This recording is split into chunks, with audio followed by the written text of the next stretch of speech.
G'day, everyone, and welcome to the Centre Bounds for another Monday night live stream. Happy Nice. Australia Day for those who celebrate. Welcome all for joining. How you doing, Big J?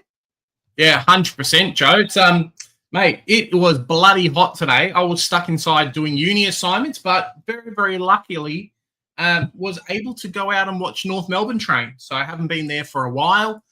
You know, the midweek training sessions I think are a little bit more intense. Lots of match sims and whatnot compared to like the start or the Saturday ones, but still nice to see everybody. Oh, I would imagine so. Yeah, it was an absolute scorcher. I was on the beach today, where you find me most days whenever it's a really hot one with the fam. So yeah, I spent it on the beach, and classic Australia Day fashion. I was on the beach again yesterday as well. So we're just making the most of the weather, because you never know what sort of weather you're gonna get, man. It's ridiculous over here. Oh, that's very true. And it's kind of just like, hey, you just don't know what's going on. Some days I think today it rained twice, one at around 11 and then probably like 4 o'clock. So it's been 38 and then rain and then 38 again and then rain. So yeah. It's interesting day. Been interesting, obviously interesting news as well from the football perspective as well. We just randomly get news every now and again of various carnage and people coming down with injury, other people performing really well. So we do have a bit to get through, and I know there's a bunch of people watching that sort of know that things are a little bit crazy at the moment. Yeah, it's there's a couple of teams that I think have been pretty smashed. I mean, I think this time last week, all the Nick Newman news came out with that. And then, yeah, it seems like St Kilda might have a few things as well. So potentially Howard's out for a while, which could open up a few spots. So we'll just wait and see what happens, I guess. Yeah, exactly. So just as we're talking, I'm just sort of trying to pull up some pre-season reports, various Twitter posts or Facebook posts and things like that. So now I will say to everyone in the chat, after this episode, after the live stream today, 100%, I'm going to post up the link for the Facebook. We'll do all our rate our teams on probably by Wednesday. So you guys have got until Wednesday to let us know, hey, look, this is my team. Please use the screenshot function. If I see like 4 different pages, we're not doing like last year where we had to go through and then try and find 5 different pages for each team. No, thank you. Use the screenshot function, put it in there, give us how much cash is left in your team, and we'll put out a video Wednesday. Let's say Wednesday. Yeah. No worries. What else is there? So yeah, as you're talking, I'm literally just opening up a bunch of boys and girls, gents and super coaches alike. Just want to say thank you very much. We've had a couple of new members over the last week or so, and then even just a couple today.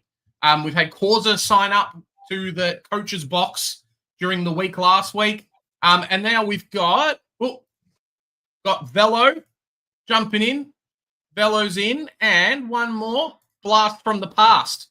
Now, if you guys haven't already, maybe we'll put out a bit of a video about it, but we will have our community team. We'll have a lot more input from our members in that as well. Let us pick that up. And we'll have some more members exclusive things coming out through the preseason as well. So, we love all your support. We love you guys jumping on and watching us. But if you want to do something a little bit extra, get a bit more involved, there is that option there for you. No pressure. No pressure.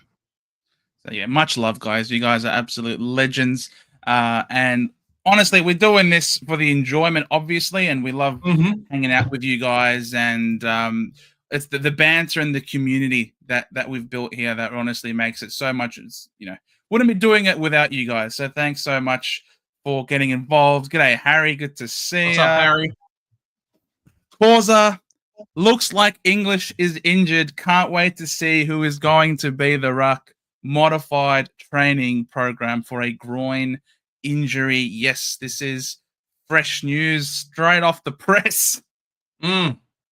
It puts a little bit of a strain on the Dogs as well. I mean, they've still got Croft and whatnot in the wings ready to go. But I'm just thinking myself, I think Darcy's going to get a much better run at it. He did play a bit of ruck last year, and we saw how good his scoring is. So if he jumps in, no Jamara as well, might get a few more debutants for the Dogs, and maybe they're not going to play as tall as what we have seen in previous years.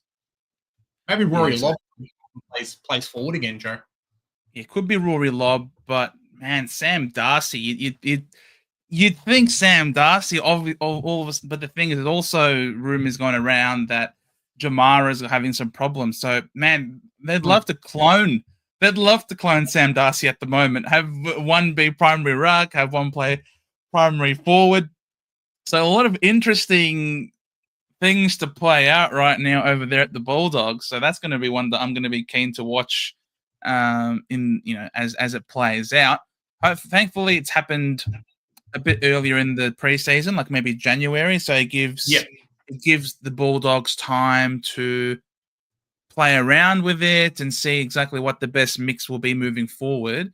And then that also means that we get a bigger sample size of preseason training so that we can be confident, okay, if this is what's going to happen, we have a better read, and therefore we know, potentially which Bulldogs players might be negatively affected or which ones are positively affected.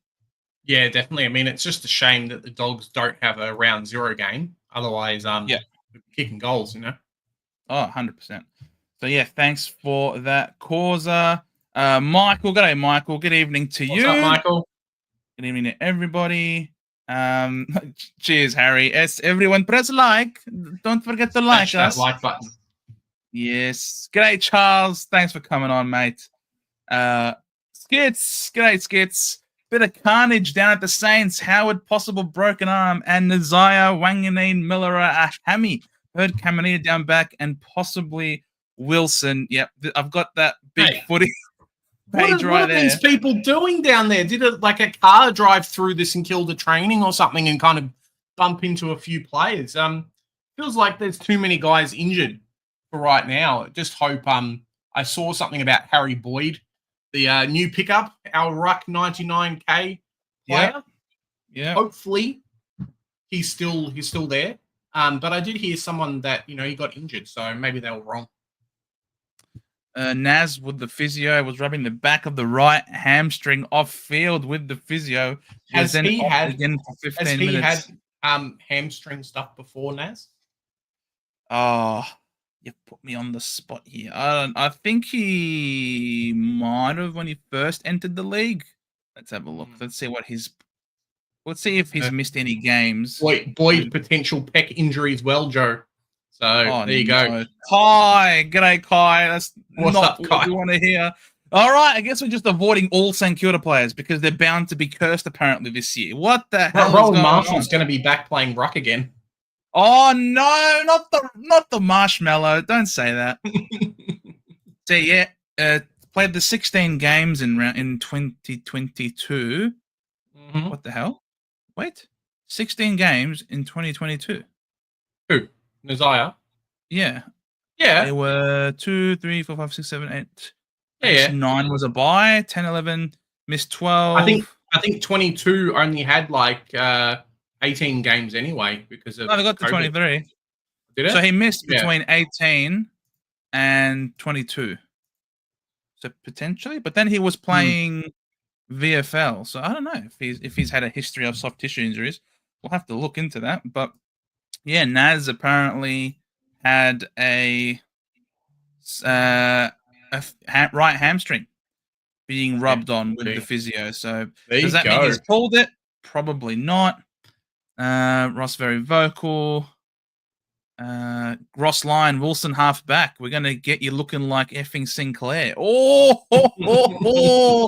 Wilson to half back. He's one of the few players that can do it. The ball skills from memory aren't the best, but definitely has the endurance and everything that you need to be able to play the position. So, you can definitely do it.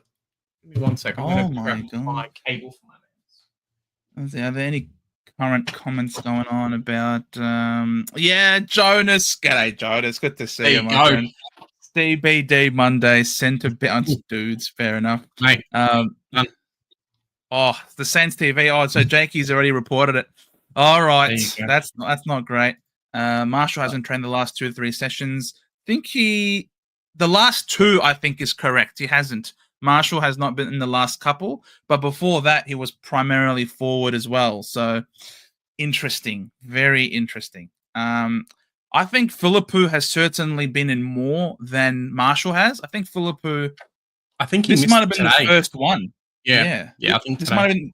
I think this was the first one that he's missed. So other than that, Philippou's been training all the time and almost exclusively in the midfield. So Philippou has had a wonderful preseason thus far. Marshall, you can't say the same. Yeah, definitely. I think there's a few players like that, and obviously Philippou didn't. I don't think he played a full season last year. Kind of new position, new role, and not new team, but they want to try and move him into a more dominant position. So potentially some players might have just got rested because it was bloody hot today out on the track. Man, there was I saw a comment from a St Kilda fan saying, "Why the hell were we training on a public holiday?" As if that's the reason why all the players got injured.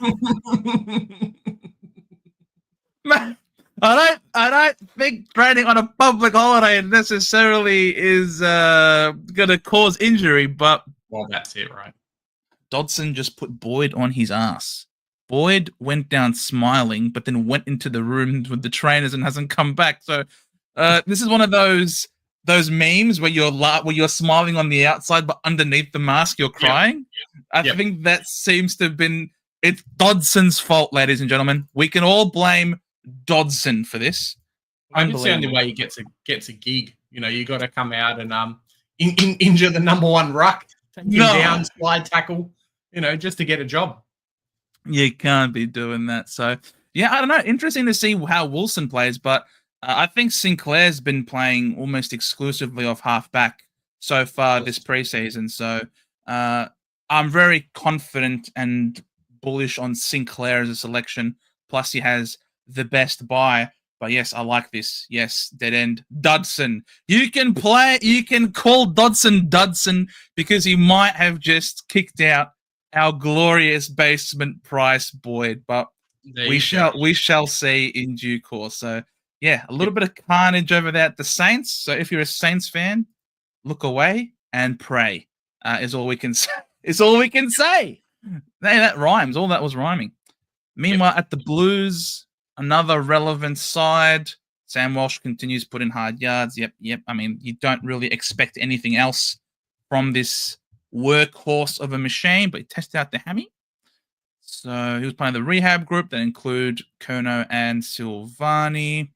I still wouldn't touch him.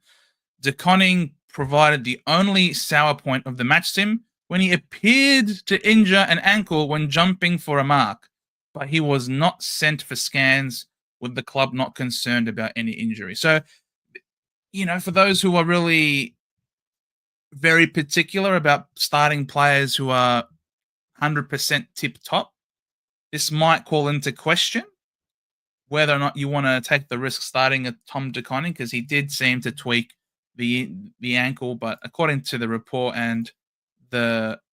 he was fine afterwards. So yeah, we'll see. Just trying to find the comment. Maybe we'll find it. Let me know in chat.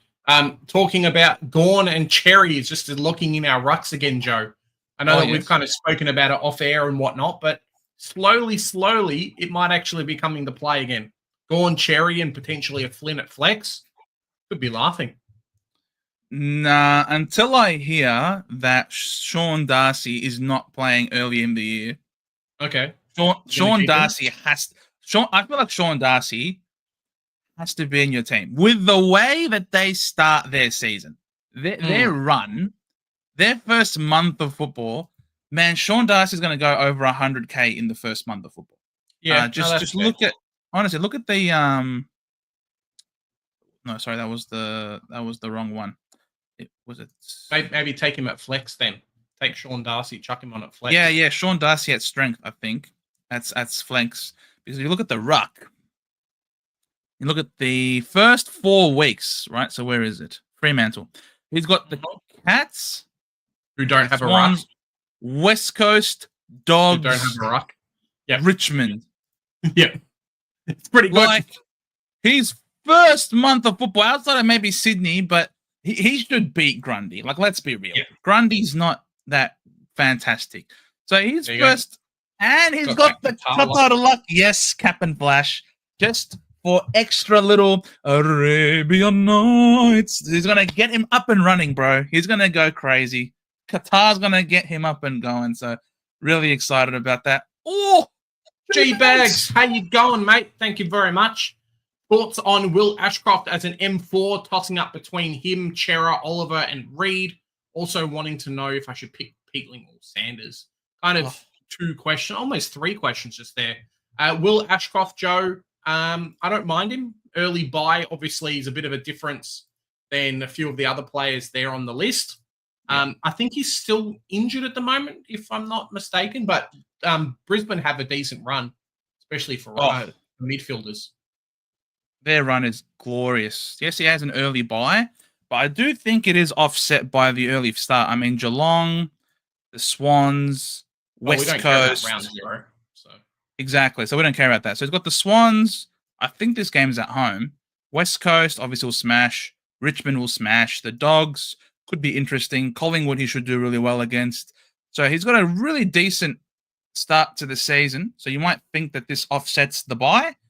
Yep. But I think Chera might be the one. I mean, yeah, people are saying today he's come out looking pretty fit at the moment. So one to watch and see between the two, I guess. If Ashcroft is injured, then you can go Chera. But I just like Oliver. I think Oliver's kind of ready to go. It would be a toss-up between Oliver and Chera for me out of those four. Oliver probably then Chera. What do you reckon, Joe? Oh, Oliver, I think, is an absolute must. I think Oliver has to be in your side. No early buy. Plus, his buy is in round 15, the later one as well, where you don't have too many players. We know what he's capable of, 120 plus average, which he's been doing for a number of years. At that price, his preseason's been on fire. I think you can't not start. The fact that he's so widely owned, I think you can't not start Oliver. So I think Oliver's one of those lock options that shouldn't be included in these sorts of discussions. I think Oliver is just lock him in, and then you're sort of filling in around him in the midfield. And I do think it's been a near faultless preseason from Chera. So I like Chera. No early buy. He's averaged 110 before. I think Chera's the one. Plus Walsh, potentially soft tissue problems. I think Chera's the one. From those mid-prices, apart from Oliver, I think Chera's the one for me in that list. Definitely above Harley Reid. And then Peatling or Sanders.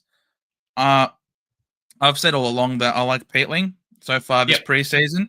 He has a history where we have a sample size in games where he has had bulk CBAs, what sort of scoring that he's given us. Whereas Riley Sanders, we know the kid's a talent, but we also know that he's probably going to be playing for Tassie at some point. So, does that mean that he's going to get lots of game and a lot of centre-bounce attendances with Bevo? That's the question. I feel like Peatling's role is more defined and more secure, as opposed to Sanders, who also has the round 12 bye. Whereas Peatling, similar to Oliver and the Melbourne, he's got the later bye. It's also just more mature body and things like that as well. I think there's going to be a lot more pressure on Sanders to perform versus Peatling's. Potentially moving to a better team, but I would probably just say better midfield. Peatling's definitely going to where it's not a 18, 19, 20-year-old kid trying to team up against much more mature bodies. I mean, we don't know what's happening with the bonds and stuff as well. So Sanders is probably a no for me. Peatling's does seem like a better fit. I mean, look at this is last year. Using Mortz's incredible website, DFS Australia, you should probably have this website be bookmarked, guys. But looking at Peatling, in the games where he had over 50% CBAs, He averaged 98.3. So I think this is a realistic figure. Plus, his time on ground can certainly improve, getting more into the 80s. Like some of these games only had 65% here, 77, 71, barely cracked the 70. So, and he played for a very stacked GWS side. He's now moved across to Adelaide. He's going to be one of their most important players. He's going to be playing at the coalface. I anticipate that he should have a better time on ground percentage. Plus, his role is going to be really good. He won't be stuffed around between playing in the forward line as much. He will get his CBAs. I think of those mid prices, I'd pick Peatling. So thanks for the money and for the question, G-Bags. You are more than welcome at any point in time. What else is there? What are we up to? Reef McInnes training off halfback for the Pies, 200k forward. Worth a look, asks Jaden. Forward line's really tricky at the moment. I think Hutchinson is someone as well that Corey has talked about, and maybe we'll just cover it now. It does feel like a lot of these players are locked in already in our forward lines. I mean, Bailey Smith, the likes of Horn Francis, or potentially a Rankin or both. Caleb Daniel, definitely, and a few others. So if you want to go like a super pod, 100%, I think it's more for us waiting until the preseason games, and then we can actually see what like roles the players do have. Because if you can get someone like a McGuinness or Hutchinson or someone who's playing a crucial role, who'll play best 22 every week, and he's 100 to 200k cheaper than a lot of the guys that we've locked into our teams. It's not terrible. It does free up some money for other positions, but you will be taking a bit of a risk because the guys haven't done the role before versus people who are established in their teams and whatnot. So risk versus reward a little bit. Definitely worth a look, but track now because it is only January. So if we have this discussion again in March and we've seen a lot, cool, jump on him. But definitely worth a look. I mean, everyone's worth a look at the moment. Yeah, I mean, he can train off halfback, but will he actually play is the question. So, is he going to kick out? He's not ahead of Darcy Moore. He's not ahead of Jeremy Howe. He's not ahead of Billy Frampton. Probably not. Maybe Charlie Dane could be ahead of. John Noble's gone, so that certainly opens things up. But they have other players. They've still got Markov. They've still got Quaynor. They've still got Maynard. They've added Houston. They've still got Giath. The Dimatia's got speed. It's hard. It's hard. If Reef is, and he was a forward turn defender. So this is not his first position either. So if he breaks into the side, then that's great. But he does have an early buy, and because it's really competitive for spots in the side, you don't know if he's going to persist in that role. You want probably rookies that are really cemented in their role because you've got them for their cash gen. And if it comes pretty early in the season that this rookie gets dropped, they're not making you any money on the bench, and they could become a dead rookie. And there's nothing worse than having a dead rookie stuck on your bench for a long period of time, not making you money.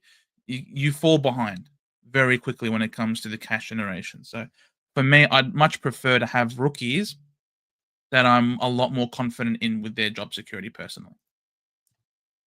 Yeah. I think so as well. Velo, you legend. I love you, Velo. We're doing team review today. I think Big J already explained that in relation to sending in your teams on the Facebook. Woody, how's it going? Good to see ya. Trav, I've been dashing. Can you please? No, we're not rating your team, Trav. We're not rating. We haven't set up a league yet, have we? No, I think I don't know how many leagues you've got left at the moment, Joe. But I reckon this year maybe we'll go balls to the wall. We might try and do like 10 leagues or so, and then see kind of how things go. I mean, bunch of leagues have opened. We'll still have our group. We'll still have our competition and whatnot. Still need to send off Quez his jersey. I was trying to get a player's signature on there. So we'll see what happens with that at the moment. But yeah, we'll have all the normal stuff happening. Save a legal 2 for us. Save a group spot, 100%. It's going to be a lot of fun this year. Just kind of, easing ourselves into it a little bit. What's Thank up, you, Trav? Trav. Thank you very much. Are you confusing Will with Levi Ashcroft? I think both maybe something's up with both. I think Will's had a pretty clean. I think Will's had a very good preseason to date. I think Levi is the one who's been eased back in because he did have shoulder surgery, so he has been eased back a little bit into it. But I think Will, for the most part, has had an uninterrupted preseason, from what I can tell. Let us know, of course, if that's not correct. But my understanding is that he's had a pretty good preseason. G'day, Frankie. How's it going? What's up, Frankie? Back in for my weekly message saying everyone should have Garcia in their team. Mate, you never know. It could end up happening. Could end up, halfway through March before round 1. Oh, Garcia, everyone else is injured, and then throw Garcia in your team. I think just his price really hurts. He's not the cheapest guy in the shed. He loves a tackle, which is great, but I think they've got a few that love a tackle as well. So yeah, we'll see what happens. No, absolutely. I love the way Hugo goes about it. He's such a tough nut. He just, I actually had him in my Supercoach team as a rookie last year, and it was so good to see. Like, I just needed him to have more opportunity. Sucked that he was the sub. Yep. For the last few times, but when given the opportunity, I thought he had a role and did it. So yeah, Hugo, we'll see how that goes. We'll see. Yeah, definitely. Hugo, we'll see how he go. You're so funny, Joe. Round, Sean. Second game score of 69, which was great, and then just kind of fell off after round 9. So I think from memory, someone else came into the team and maybe kicked Ross Lyon's dog and then just never came back. He does love to rock the 1990s hairstyle, so I wonder if he's changed it or not. Maybe that's got him back into the team. It was the hairstyle, 100%. The hairstyle. All right then. No Ross just looked at him and be like, "To Sandringham you go." VFL. Just to Sandy. Off to Sandy. Thoughts on Lawson Humphreys? Oh, you love Lawson Humphreys. Hey, I love a bit of Humphreys. I think he's fantastic. I reckon the kid's going to be fan. Him and Evans. I'm not so keen on Roberts, but him and Evans at the moment, they're looking pretty good. Humphreys just comes out and does what he's going to do, and I think his type of player, like, he's only going to get better this year, I think, in this club, as they kind of resign themselves for not having more and more older players. They want to play a bit of the youth and whatnot. So, what is he now, 418K? Yeah, it's not terrible. You just want more hundreds and less of the other scores, really. Yeah. Taking out the injury game, he averaged 87. Not necessarily what you want to see for having paid that price. It was great at 117K. How much? 117K. After the mid-season buy. Yeah. Yeah, now. Now he's 418 though. Yeah, 418. So that's not really what you want. I mean, you want him to go 98 because he's priced at 78. So you want him to go 98. So does he do that plus the early buy? Probably not, to be honest. Not for me. But happy to continue looking at him and being proven otherwise. G'day, unbranded. Bro, is unbranded in the chat? No, there's no unbranded. What's going on? Unbranded, I think I might have upset him.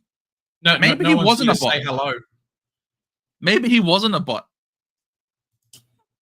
He never said anything beyond hello. That's all he ever said.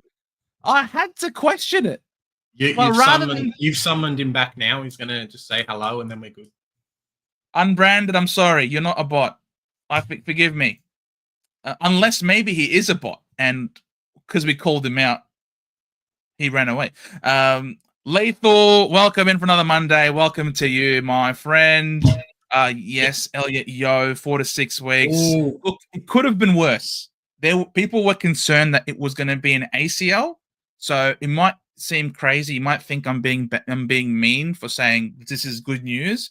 It's good news compared to what the alternative could have been. Oh, People were and thinking that January too.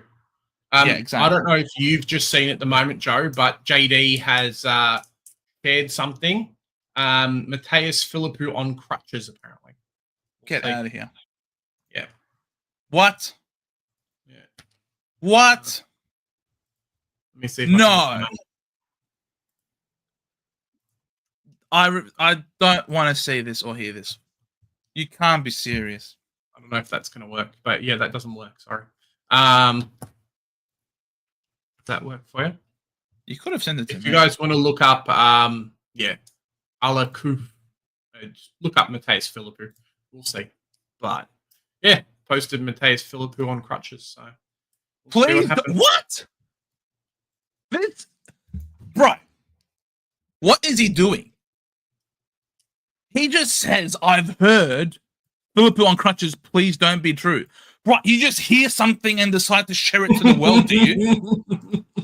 What? What? Yep. Alan, look at yourself. I think about Sandy. Well, it looks like you don't think of much before. What are you doing, mate? Like, why are you going in there just simply posting what you? I've heard this. Let me post it to the world and hope it's not true. I've seen it all now. I've seen it all now. Gee whiz, there is no journalistic integrity whatsoever in this day and age. That is ridiculous. Well, I mean, it's the AFL. If we went out and we had to wait for the clubs to really come out and announce things, things would be a lot different. Wait, Skits, go on Twitter. I mean X now or Facebook, and just say, "I heard this." Just post it, mate. You're done. Hope it's not true, but I heard it. Oh my god, this is ridiculous. Yeah, I heard Jamara Ugle-Hagan plays NBL now. Hey man, done. Oh, Uncle Akka. G'day, Uncle Akka. Sans TV said that earlier today. But yeah, apparently it arrived from someone on Big Footy, so we'll see. Really? Yeah. But look, if Sans TV, like we know Jakey personally, like if Jakey said that, then he's not just throwing that out there, willy nilly. He's a diehard Saints man, and he might have seen it. So all of a sudden now, if Saints TV is corroborating this, then that's very nerve-wracking. Then that's another forward premium potentially down the drain. I heard Caleb Daniel play professional badminton. Well, you got to go onto X and post it, Harry. You know how you asked me. I saw him today. He has. You know what's funny? Caleb Daniel. Now Cherry's been playing with the helmet. Caleb Daniel has not been playing with the helmet, Joe. I wonder if it's. You guys ever watched Dragon Ball Z and Goku or Naruto, and Goku has like the weighted clothing, and then he takes it off, and then he can run around and do all these other things. Same with Rock Lee. I don't know if you guys have seen that. Yes. Maybe that's like Caleb Daniel. That helmet just weighed him down, and then he's taken off the helmet. The blinders have come off. Like the race horses, the blinders have come off, and oh boy, it could have Caleb Daniel like superstar this year. You see Caleb Daniel start taking screamers everywhere all of a sudden. He's going to push over Max Gorn again. I know. Frankie about Travalia training on the wing. Is he worth getting into that position? I agree. You don't normally want to spend 170,000+ on a winger. But I guess what you're selecting with Toby is that he's a highly touted player at the Saints. They really wanted to get him in. Obviously, they did get him in. They traded up to get him in. And I'm pretty sure Ross Lyons said that there are going to be times where he actually is on the ball and will get some midfield minutes. It won't just be wing. There will be times where he will be around the ball. And we've seen how Ross handles his rookies. He gives them opportunities. You look at Darcy Wilson. He came in and they just persisted with him and they gave him all the time in the world. Darcy Wilson was playing as a winger and he gave us some really good scores along the way. He's got the best buy. He's got DPP. I think Toby will not be playing exclusively wing. He'll have, predominantly wing, maybe a bit of halfback, maybe around the ball. But you just really want to pay up for that job security and the talent. Toby is a very talented player. He's exactly what the Saints want and need. So I still think it's worth it. I think just in general for Supercoach wise as well, we may not get that many good selections in the back line. So to be able to come in and lock in a player that you know is most likely going to play every game of the week, hopefully score okay, potentially be a fieldable option as well. Probably best 20 on field for a lot of people. So is that worth 172K? Probably at the moment. There's still a few more questions. We haven't heard much about Booslinger recently. Not a lot about the likes of Bo Allen. Heck, even Smith. Haven't heard Smith for a while as well. So if we've got a selectable player that you know is going to play, that they're probably going to feature because he's such a highly, high draft pick. It could just be worth it for that, Frankie. And then look to offload him as quick as you can. Oh, there you go. Henry's saying, I don't recall Jake saying that in the video for Sands TV. Yeah. Okay. I will have to watch it later. Well, yeah, we'll watch it probably later. I heard a rumor that Joe's now starting Roma with Shrek and Qatar until August. Hello.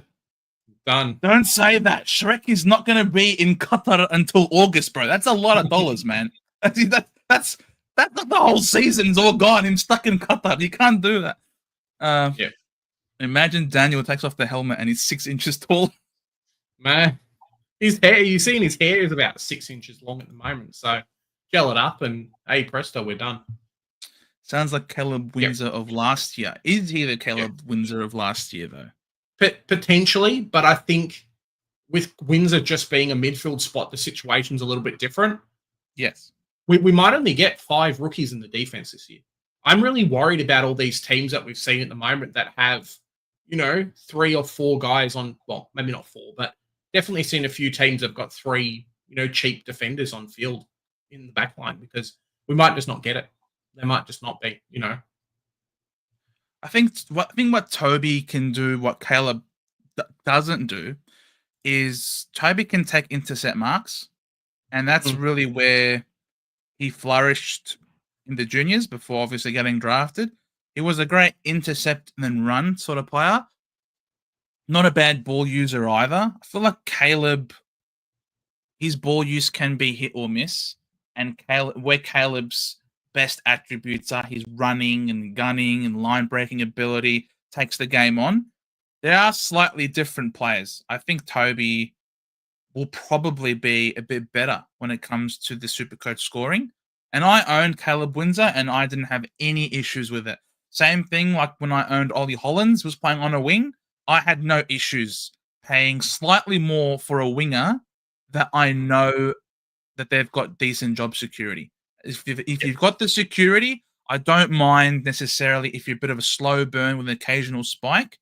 I think Toby is this year's Caleb, and I do think you won't be wrong if you start him. I think it's actually appropriate to do so. Yeah. I heard Bevo made him wear the helmet for laughs. Mate, you gotta post it, Henry. You gotta post it on X. Apparently Pooh was spotted at a cafe with crutches, and that's potentially why he has missed some sessions. You got to post this on Twitter, Kai, and just say, I heard this. Done. All right. Let's scroll back up then to some of these earlier ones. Because there we go. What's all the hype of a Travalia? Asked Joel. We just spoke about it. Where am I? What's up, Henry? I don't know, bro. I don't know. You're a bit confused today. Tell you what. What's going on, Joe? I don't know. Look, he's got to be on Earth. Like, you got to have some internet. Yeah, I hope he's not in space. Maybe Elon took him out on the rocket ship. But yeah, I hope he's in space. Thoughts on Ollie Hollands as Nick Newman is out. Oh man. Look, the news I don't mind it. Said. Yeah, I don't mind it. For the price, though, I think a lot of people are going to be picking Peatling. Now, if you've got a spare 200K after you've made your team and you don't want to spend it somewhere else, 100% throw him on there. He's not done it a lot before in terms of scoring very, very well. So maybe that's going to affect a few things there. But yeah, we'll wait and see, I think. I think there was a thing that he's playing at the back of the stoppage. They feed the ball out to him, and then he uses his, clean decision making. He's very cool, calm, and collected. So I can understand why they'd have him playing that role. I'd love to see it myself in a match sim. I'd love to see footage of it. And does this role persist? Do they do a Port Adelaide where there's like 4 people pinch hitting? Because you've obviously got Ollie Hollands, you've got Doherty, you've got Sard. You can't forget the other Sard who used to play for us. Ooh. So there are a few players at the Blues that can play half back. Even the guy who's playing forward now, Williams. Williams initially was a halfbacker. Now he has performed quite decently well as a forward, so potentially he's going to be playing as a forward. But I think there are other players that can share the load back there. I don't think he's necessarily going to be the one guy that will be that distributor of halfback. So now we'll see. I'll tell you something, Joe. Tom Morris must watch our stream because you know what Tom Morris has just posted on Twitter. No. Mateus Philippou's injured. So there you go. Tom Morris, you sneaky bugger, you watching the centre bounce. And we made a big hoo-ha. Joe said posted on Twitter. Up on Twitter. Tom Morris 32. Let's go. Mate, Philippou's been playing almost exclusively midfield, dominated. This is January 24. Yeah, that's like 3 days ago. I know. 3 days. Oh, what are you doing? What are you posting? What? Bounce center. Hey, weird, Elon Joe. Musk. That's not it. That's not it. Go back. Go find Tom Morris. What are you posting, mate? Oh, that's hilarious. That's what I'm looking for. Tom Morris, am I? Tom Morris. Tom Morris. Dougal Howard dislocated his shoulder. No, there's another one. There you go. Underneath. There are also concerns tonight around Mateus Philippou, who is sore. St. Kilda tight-lipped ahead of injury update tomorrow. Didn't train today. One to watch. Bro, he reported anything. Am I the only one that is looking at this and is just like, how are you justifying your paycheck, bro? You've literally told us nothing other than he didn't train today. And we will find out tomorrow because tomorrow is injury update day. You've done zero reporting. Am I the only one who thinks that this is a waste of space? We'll see, Joe. Wait and see. Tom Morris wishes that he had a liquor license. Mate, he will never live that down. That's for sure. He will never live that down. Charles Zammit, thank you very much. Joined us up as a member. You've joined the crew, mate. We'll put out a couple of videos soon of what our members get. But if you guys want to support, smash that membership button. We've got a lot of cool stuff coming out. Thank you very much, buddy. Man, that is awesome. That is so good. Good to see you finally managed to get it working, mate. Joe, when was the last time Mr. Morris has reported anything of value? That's true. It's a very astute question. Video. He was exclusive. This is what Scoops looks like video. So, there's always that floating around if we want to go blast from the past. Like, seriously, this is such the biggest waste of time I've ever seen. Piss off, Tom. You suck. You suck. As long as it doesn't turn into Gorn's knee from last year, I think we'll be okay. Oh, shut up. I'll never live that one down. All right. So looking at Ollie Hollands. Is his name not Ollie? Is it Oliver? Yeah. It is Oliver.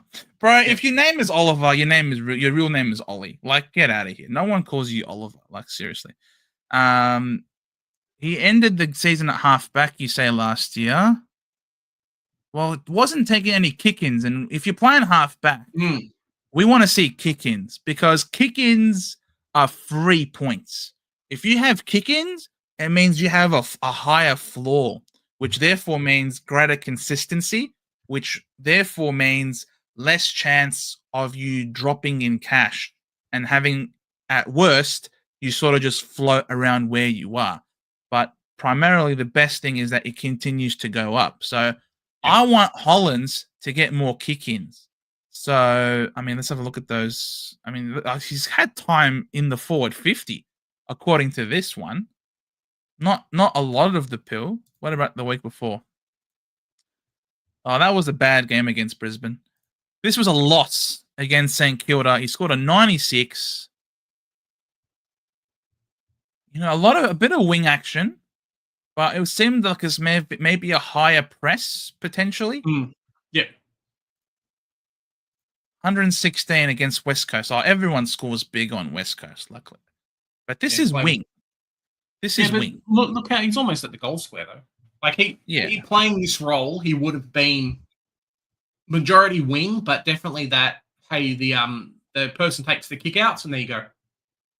Yeah, it looks like defensive winger. I agree, Kai, because he has a great tank. He can run a lot, and that's another reason why I thought that he had really good job security and why I was happy to pay up for him, because he does have a great tank, and you know he's very decent time on ground playing a defensive position. So outlet defensive wing. So this is going to be a slightly different role for him. If he's playing true halfback distributor, it is definitely a lot more friendlier for his scoring for sure. I'd love to see it though. I'd love to see it. Oh, Uncle Akka! Thank you, Uncle Akka, for joining, mate. Good to have you aboard. Good to have you aboard. Isn't Tom Morris that disgrace? Yep. That's him. Does kind of. That's him. That's him. He's the one that Bevo said that he's coming in and causing what was it? Causing troubles. He's the one that had the scandal with the woman as well, saying some not so nice things, and then it's not the best. But what's his face said, come back to SEN, and now he's a reporter again. So all's forgiven, I guess. Man, yeah, this was awesome. This was incredible. I wish I could play it for you, but I guess you have to, I suppose, be content with the words. You've got the nerve to ask me a question and even be here. You've been preying on us the last 2 times. You barrack for Melbourne, Tom Morris. You've been preying on us. You've been opening us up, causing turmoil within our football club by declaring our team well before it needs to be declared. Is that the way Fox wants you to operate? Is that what you're doing? Is that the gutter journalist you want to be? Is that who you want to be? Oh, that is amazing. This was an incredible. I will not forget that one. Seriously. This was a where were you moment. This was a where were you. I thought this was awesome. Yeah, no, I think so as well. Tony Jones gave Tom Morris a oh my god. I heard it's a bit of a C word. Yeah, he is. He is. Big J and Joe are 1000% better reporters. Tom Morris, get in the bin. 100%. I don't know what's happened to the get in the bin, so I'm trying to find it. You got to find it, mate. You got to put. I think I have to re-upload it. I don't know why, but I think I do. So we got to bring it back. Get in the bin. Big year for Bevo with McRae, Daniel Smith all leaving, and then being Supercoach important needs to do well. Yeah, I feel like he always needs to do well, but it just seems to me that if he was ever going to get the sack, he would have had it by now. They made a final. They were terrible in it. He's lost 3 very good players. And if they all go and dominate for their respective teams, then that could be, a bit of a, hey, what's going on? If Jamara doesn't play, that's a bit of a hey, what's going on? You know, with those people leaving and Jamara not playing, and if English is also not going to be playing, that's a fair bit of change in a short period of time. Do the Dogs make it to finals this year? Yeah. Yeah, it's going to be an interesting question, I think. If Bevo... Sorry, if that doesn't happen, I don't think Bevo's staying. So we'll wait and see. But 100%, if Dogs don't make finals, heck, if they don't do well in finals, I think we could be saying goodbye Bevo in 2025. Whilst this is happening, I've got this tab open thanks to AFL Draft Pros. Now, obviously, I did read Kai in the chat. Kai, you can certainly confirm this if this is accurate, but this has been circulating on Twitter in relation to what the Sydney A team looks like in today's practice match. And looking at it, if we click and have a look, we can see one Callum Mills right there, middle of the ground. You love to see it. Cleary is in the A's. You love to see it.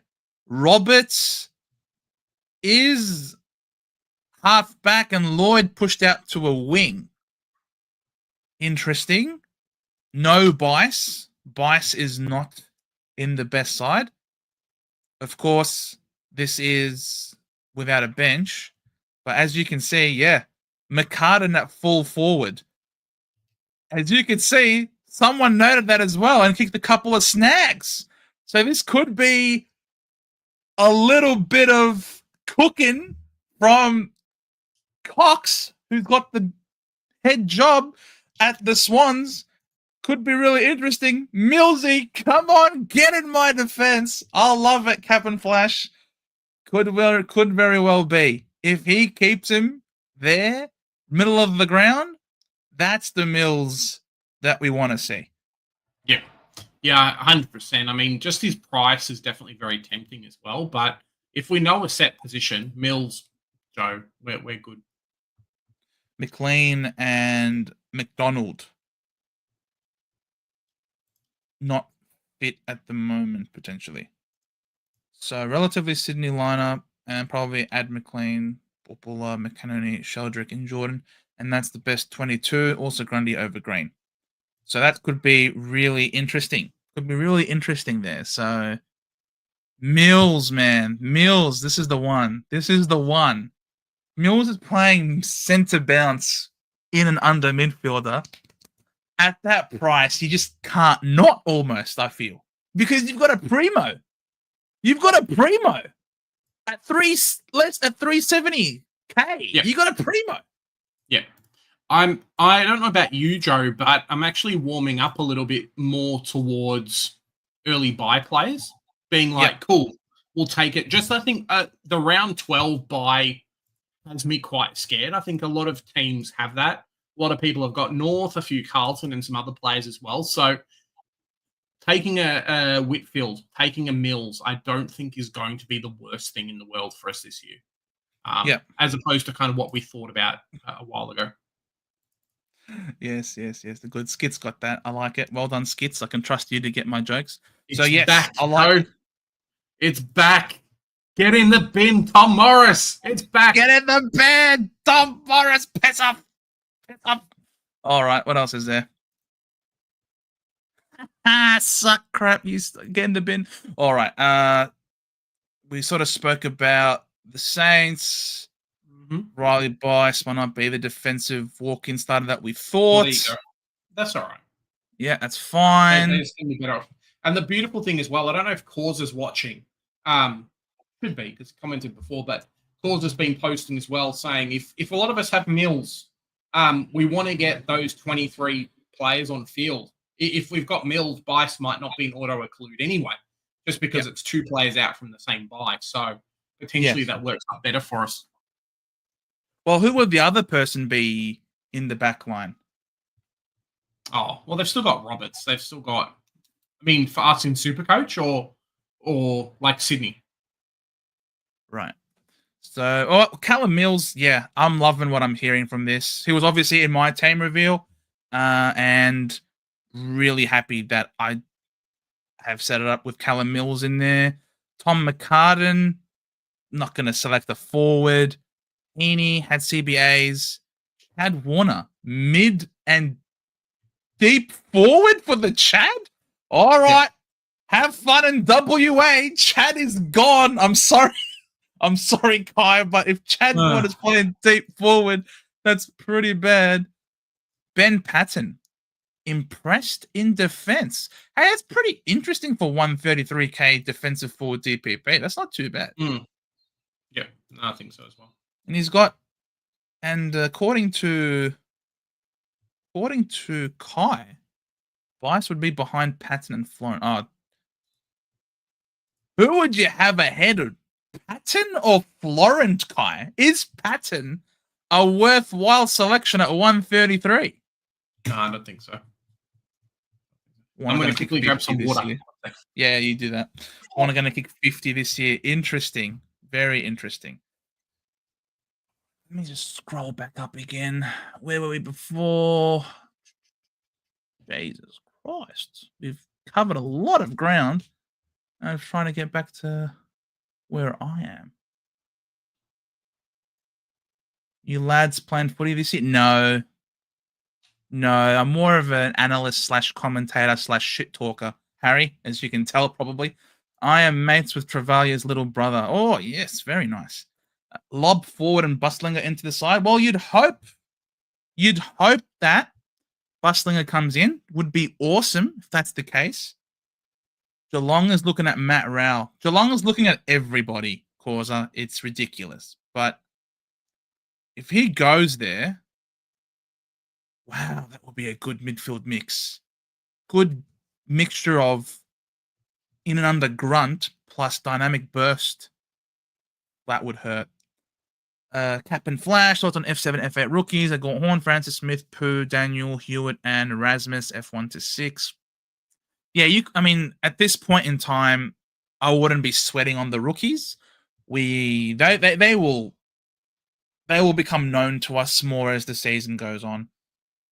But you could have Connor Stone from the Giants playing at half back, and you could also have Brandon Ryan playing centre half forward for the Lions, or Aiden Johnson, or Cleary from the Swans. There's a few, but in time, you want to pick the best ones. So give it more time. We'll see which ones have the best roles, best performance. You want the best cash gen. I think. Sorry.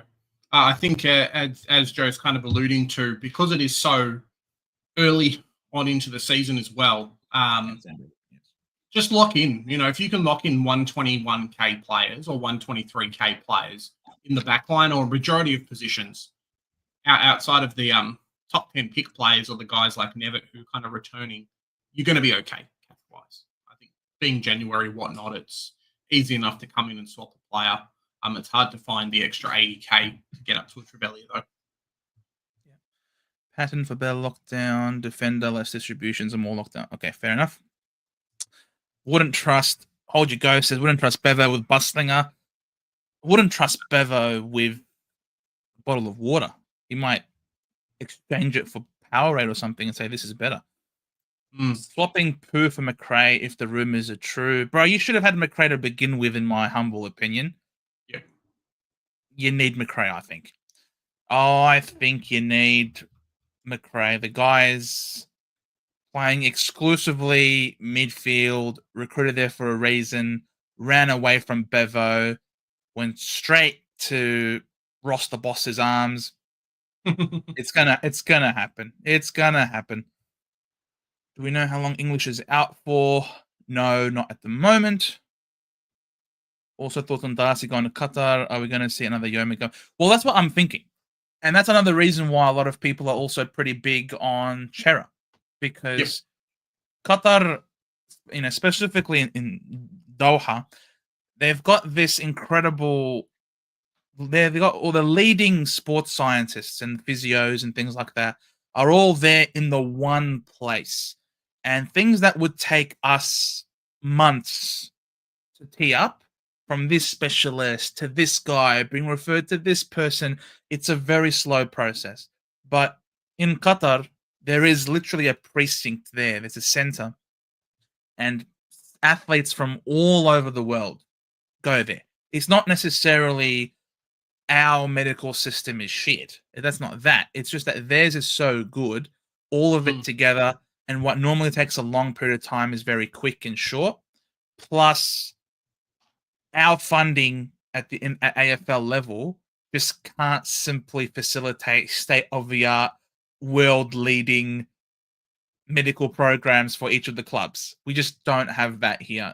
We don't have the money or the size for that. So, pretty happy. If Darcy's going to Qatar with Fremantle fitness staff as well, he's slimmed down a lot. He hasn't missed a single, up until his departure, he hadn't missed a single drills. So he was participating in full team drills. It was just in the match sim that he wasn't participating in. And they want to be careful with him. I don't mind that. Be careful with him. Get him right to go. Get him right to go, because they know they need him. They know they're on the cusp of greatness, but they need the big man to be there. So I don't mind them getting the Arabian Nights rub all over him. It's I'm not going to accuse any AFL players of things as well, but they may have some stem cells and other things available in Qatar. Similar to Joe Rogan always talks about, we'll just go down to Mexico and then you'll feel better in like a week. Potentially that's what happens in Qatar as well. And, players come back and they're a lot better off. So not saying anything, but get that Qatar jab in you. Get the Qatar. I've got Gorn and Sherry. Thoughts? Just love my rights. 100%. I like it. I think it's the way to go. There's just question marks. I mean, you can go both of those into Sean Darcy at flex, and I think you're doing very well. If not Darcy, flowing Flynn, for a bit cheaper. But yeah, I think once it starts heading into March, we'll know kind of who's set and forget. But the beautiful thing is this year that everyone's fairly even. I mean, there's even some people saying like a Lloyd Meek as well. So we'll wait and see what happens. Lloyd Meek and Ned Reeves battled it out again in the ruck. Reeves has once again shown he can match Meek in the taps. Is actually pushing for a senior spot. Now, I don't think this is... I'm not saying nerds for life is bullshitting here. I just think that you look at the way the Hawks played last year, Meek comes into the side and they explode, and they played incredible football in the run home. I think for sure Lloyd Meek is number one, and Ned Reeves is just cementing himself as a good fallback option. It's something to be concerned about. Not concerned, but just realize as well that Ned Reeves is 211 centimeters, and I think Meek is just hitting 200. So in ruck battles, you'd expect the bigger player to win, like just taller and whatnot. They're probably not going like guns blazing, but I've said before, I think there's a world where they play both, and just run Meek as a forward / ruckman, and then have Reeves doing what he does. But I agree with you, Joe. Once Meek came on as the main guy, Hawks just went bang. Another one from the Hawks that garnering a lot of attention. Will Day dominated the match sim in the midfield before having an impact when drifting forward. So really exciting. If you want to start Will Day as well, this really could be the year where you could have a Will Day type, a Chera type, Oliver. Those are three almost, I think Oliver in particular in the keeper status. Yep. If Chera goes 110, then that's keeper. And if you're picking Will Day, you're picking him to go 110, and that could also be keeper. So you could end up with three keepers, all of them for about 490k and below, which is ridiculous. I don't think I've played a season of Supercoach where there is that much value baked into the side right off the bat. Could be interesting. Yeah. Can't wait for March, Joe. All right, what else to go for? Port Adelaide. Wrap up. Joe Berry. Joe Berry is one that I really wanted us to trade up to get because the kid's a jet. Yeah, exactly. Calls wants him too. The only problem with Joe Berry is just fitting in Joe Berry in my team. I've currently got Erasmus and Johnson. My team's just a fluff team at the moment, but got those two in there, and I don't know if I can fit everyone. So we'll wait and see what happens. Small forwards as well. I think I need to see him actually playing to kind of see what's up. Josh Sin. Currently doing well in that half-back role left by Houston. Josh Sin. I don't know. I do like Evans, but as I said, I'm more than happy to be swayed and get someone a bit cheaper. So, yeah, we'll wait and see. Well, the thing is, if neither of them are going to be keepers, pick the guy that's going to make you the most amount of money. Well, it's more just about being actually able to play. I can play and then play well the entire time. So, yeah. I'm watching. That's insane. It's insane. Oh, if Sin gets that halfback role, it's going to be interesting when Farrell comes back. What happens with Sin as well? Who makes way? Does Sin go back to the B group as well? Does Farrell miss the first couple of games of the season and then you're safe? Horne-Francis was getting a lot of CBA time because Willem Drew has been sidelined with injury and could miss the first 3 to 4 games. I think there was an interview where what is his name eludes me now. Ken Hinkley was saying that Horne-Francis could be a full-time mid. And Horne-Francis jokingly, Horne-Francis responds saying, I don't have the tank for that. And Hinkley's like, we'll get fitter then. So I don't know if that's how much of that was just pure banter or how much of it was legit. But if Willem Drew is injured, and Drew's a very good player, he is one of the most underrated players in the comp. He goes unheralded, one of the unsung heroes. He's a bit like Rowbottom at the Swans. Doesn't get the plaudits, but does so much hard work defensively in the midfield that goes unnoticed. That's a big out. And he normally takes quite a bit of CBAs, doesn't he? Let's have a look at the CBA breakdown. They did quite well in that midfield as well, because there was a period of time, I think, either last year or the year before, where Drew actually came on and then started to dominate. Bit of a watch and see, but I think just on Horne-Francis in general, moving to the midfield is the way to go for him. It's just about, cool, does it happen now? Do they wait a little while? Kind of what's the situation? If they're just going to throw him straight in, then him plus a Rankin, you at that point start having to consider, cool, do I like these players over potentially a Rosie in the mid?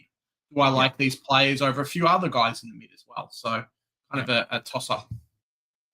Well, looking at the midfielders, I mean, obviously Sweet's a ruck, Soldo's a ruck, Dante's a ruck. So in terms of the midfielders, so Butters was number 1, Rosie number 2, Wines number 3, Drew number 4.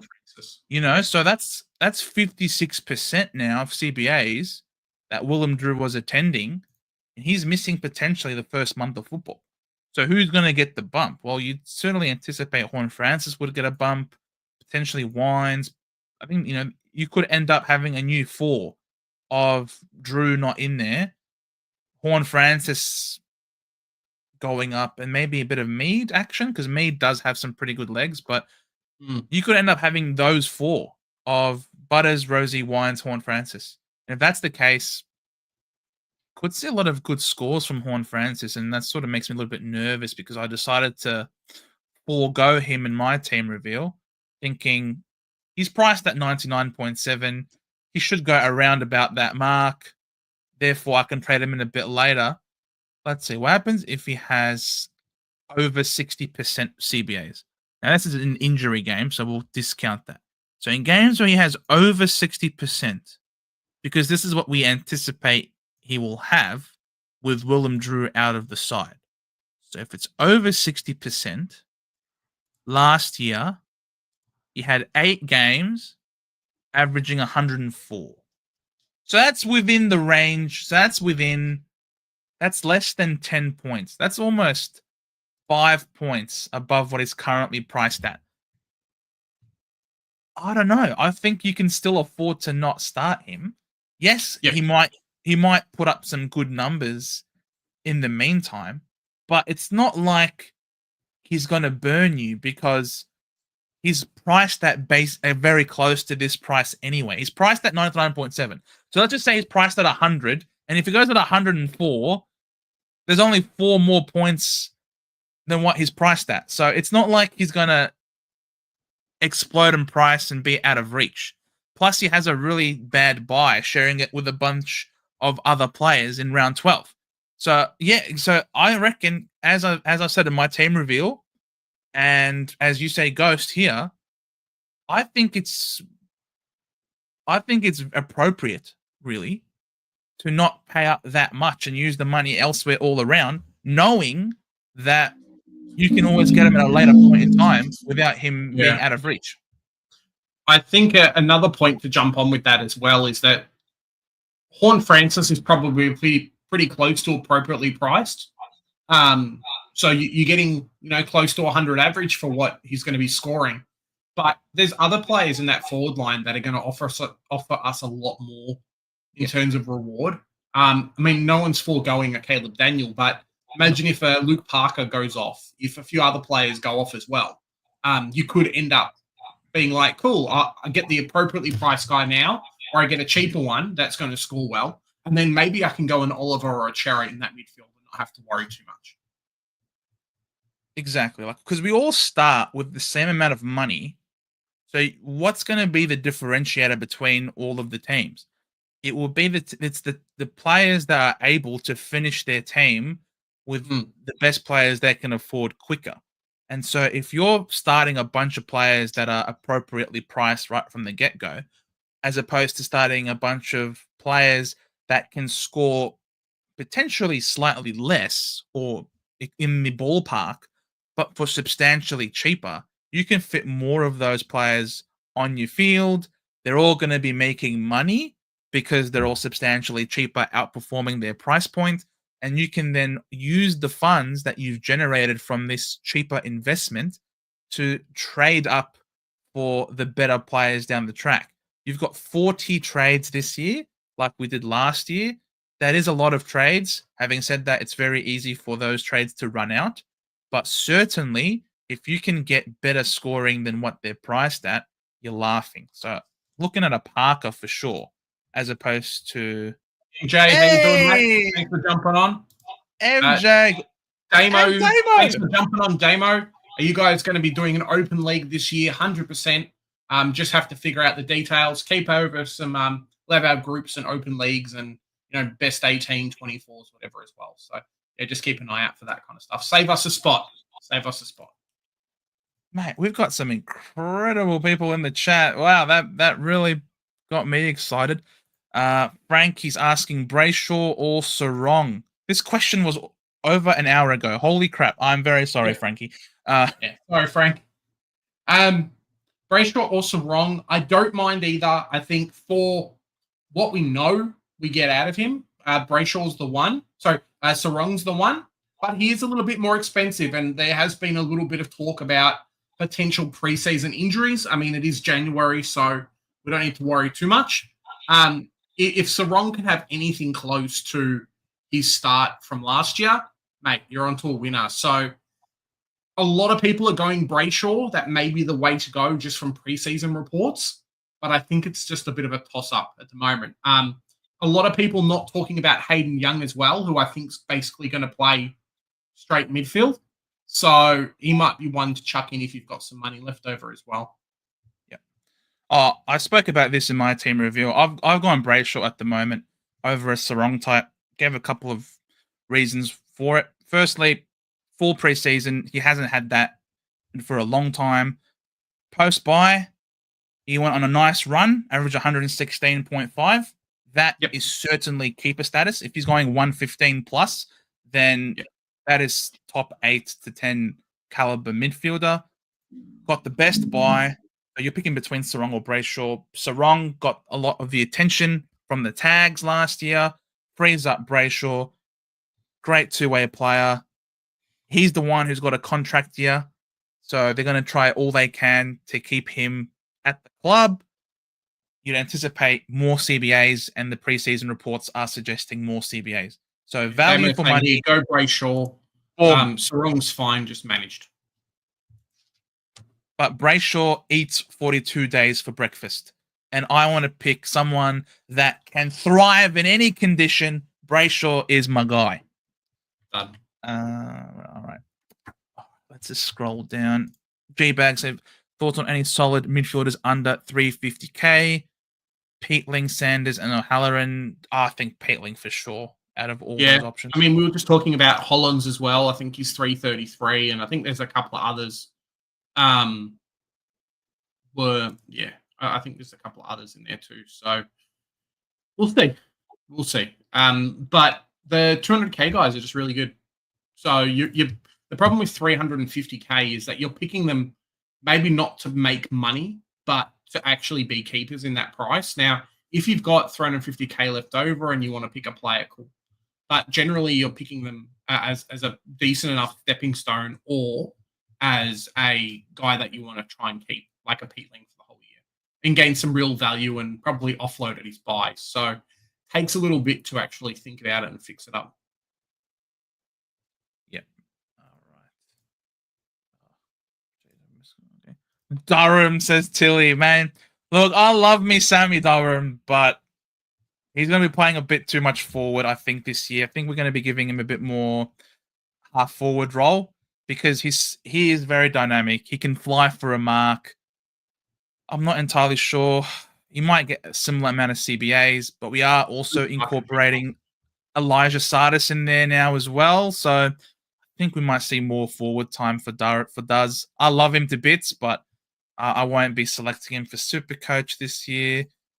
Boyd at R2. Oh boy, wow. You better hope that he's not very injured.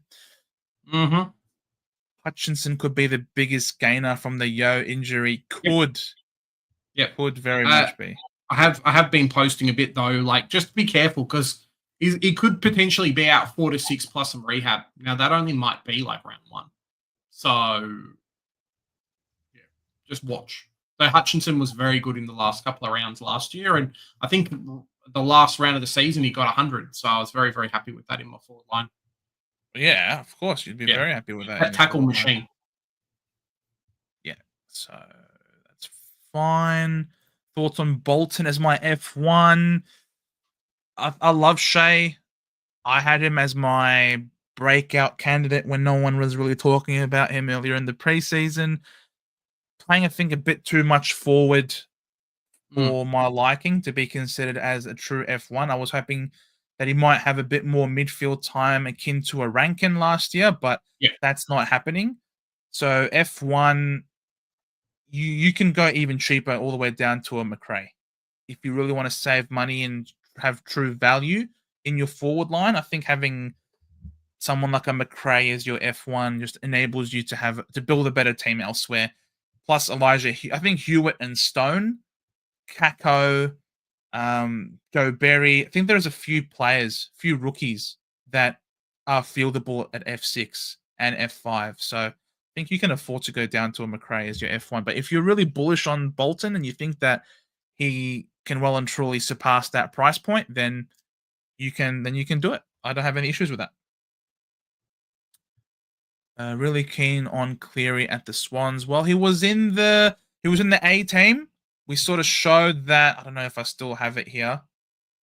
I don't think I have. I think I've already closed it. But there was a Twitter page where it showed that in the A team, Cleary was in the A team playing as a forward. So you can certainly have him. Looking at Jack Hutchinson with Yo news, without Yo in the team, he has been playing mid-time for sure. You can absolutely have a look at that. I think worthy. Yeah, but obviously keep a watch. I mean, Jack Hutchinson. What's up now? Uh, 7% CBAs. He's had 37%. He's got 102 against Round the Castle 24, man. GMHBA. It was juicy, Joe. Had Yep. him covering someone else. I think it was him and another rookie, and I'm like, cool. Let's see how we go. Bang, 102. Very, very happy. Absolutely. Stance fans go to bed tonight. Oh, Don't be mean. Don't be mean. The problem with That's the Saints is, mate, every year something happens with them. It's like Carlton and injuries. Just stop. exactly. I want to slowly filter back to Sherry as all the other good rucks, Romo, Gaunt, Yep. English have issues. Yeah, You seems know like. it. You know it. Thoughts on Coleman, early buy, but I got 100k cheaper than he was, and we were raving about him then. But he also now has a setback in relation to his preseason, and round 0 is looking very even round 1 is looking seriously in doubt. For someone like Kitty Coleman, who has a history of soft tissue concerns, another setback in this one for me is like, no. I understand you start the injury prone, you start the risk rather than trade them in. But for me, I just think it's so risky to the point where I'm almost certain he's going to get re-injured again. And it seems that he has gotten this setback because he's trying so hard to be ready for the start of the season. So for me, I'm off that selection entirely. Yeah. For me too as well. I think a lot of us got sucked into someone like Gibcus last year, and it just feels like Gibcus. The guy, coming back from injury, ACL, leg injury, whatever. If Coleman comes out and demolishes round 0 and cool, it's ready to go, I don't think it's hard to make up 270k to find a spot for him in your team. But Yep. probably Mills potentially being the cheapest player, like the cheapest primo going around in your backline plus some rookies. So yeah, probably not for me. Absolutely. I think we should put Callum Mills' face here just in honor of the man playing on the ball. Oh, Callum Mills, man, when you went 200 against the Hawks, that was unreal. Clary and Rivers, legend. Hello. Yep. Clary and Rivers looking the goods and dominating training. Yes, excellent. You love it. Track's, and this is why Track's going to get forward DPP this season. That's what I'm saying. You can't risk this guy. Re-cracking ribs is a big deal. I think they play him out of the midfield, play more forward. Can you imagine Track with forward DPP? Yeah, it's going to be very juicy. I think there may have been I think it was the year where he broke out, and then he was like 400k, and you could select him. That year was fantastic. My only problem with Track is at the moment, I'm a little bit wary about his durability. It seems like he gets a hard tackle and that's it. And teams are going to be throwing their hardest player at him every single game, being like, hey, I heard you love a tackle, Track. So yeah, one to watch out for, I think, a little bit. G'day, Anne Louise. Hi guys, Darcy from Freo. Not training, not good. Well, he's overseas, so he's overseas, so impossible for him to train unless it's by Zoom. Skits, Dylan Shield off halfback, good pod, 0% owned this morning. Well, yeah, he's 0% owned because he's a bit of a hack. Now, yes, he is playing off halfback. He's trying to give us. I'm sort of surprised with this move, but he does have that line breaking ability, and a lot of the preseason, I suppose, footage that I'm seeing involving Shield is we'll get the ball, kick it, and then really sprint and try and do a sort of a bit of 1-2 action.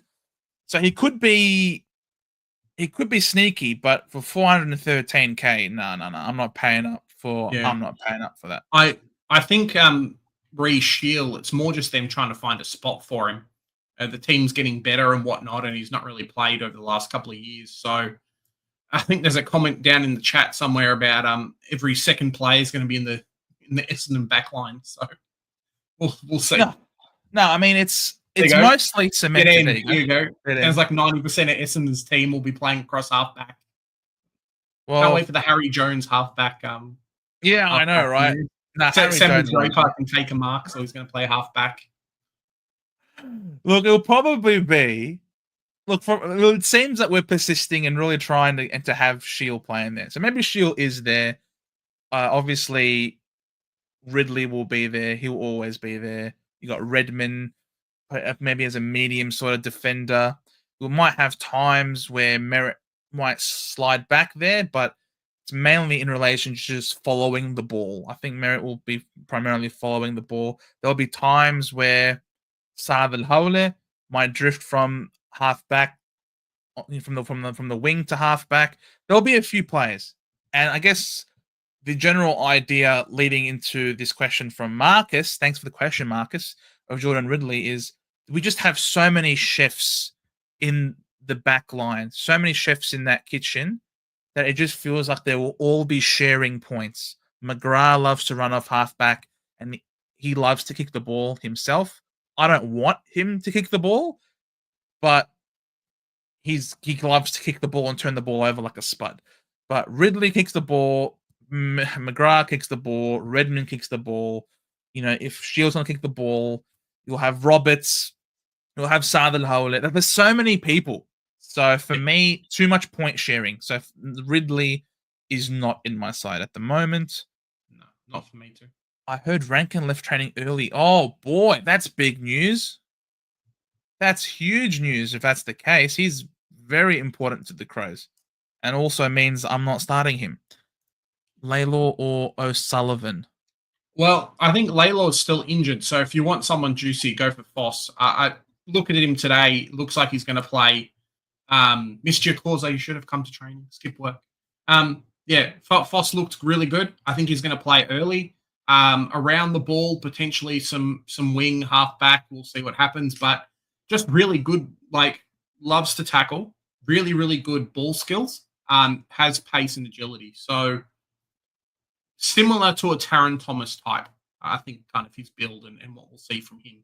But yeah, I think he plays, and I think O'Sullivan. Sorry, I think Laylor's still injured, so don't think he plays. No, I think Laylor's in full training. He was in an interview. He said that he's been full training. I think maybe the last week or so.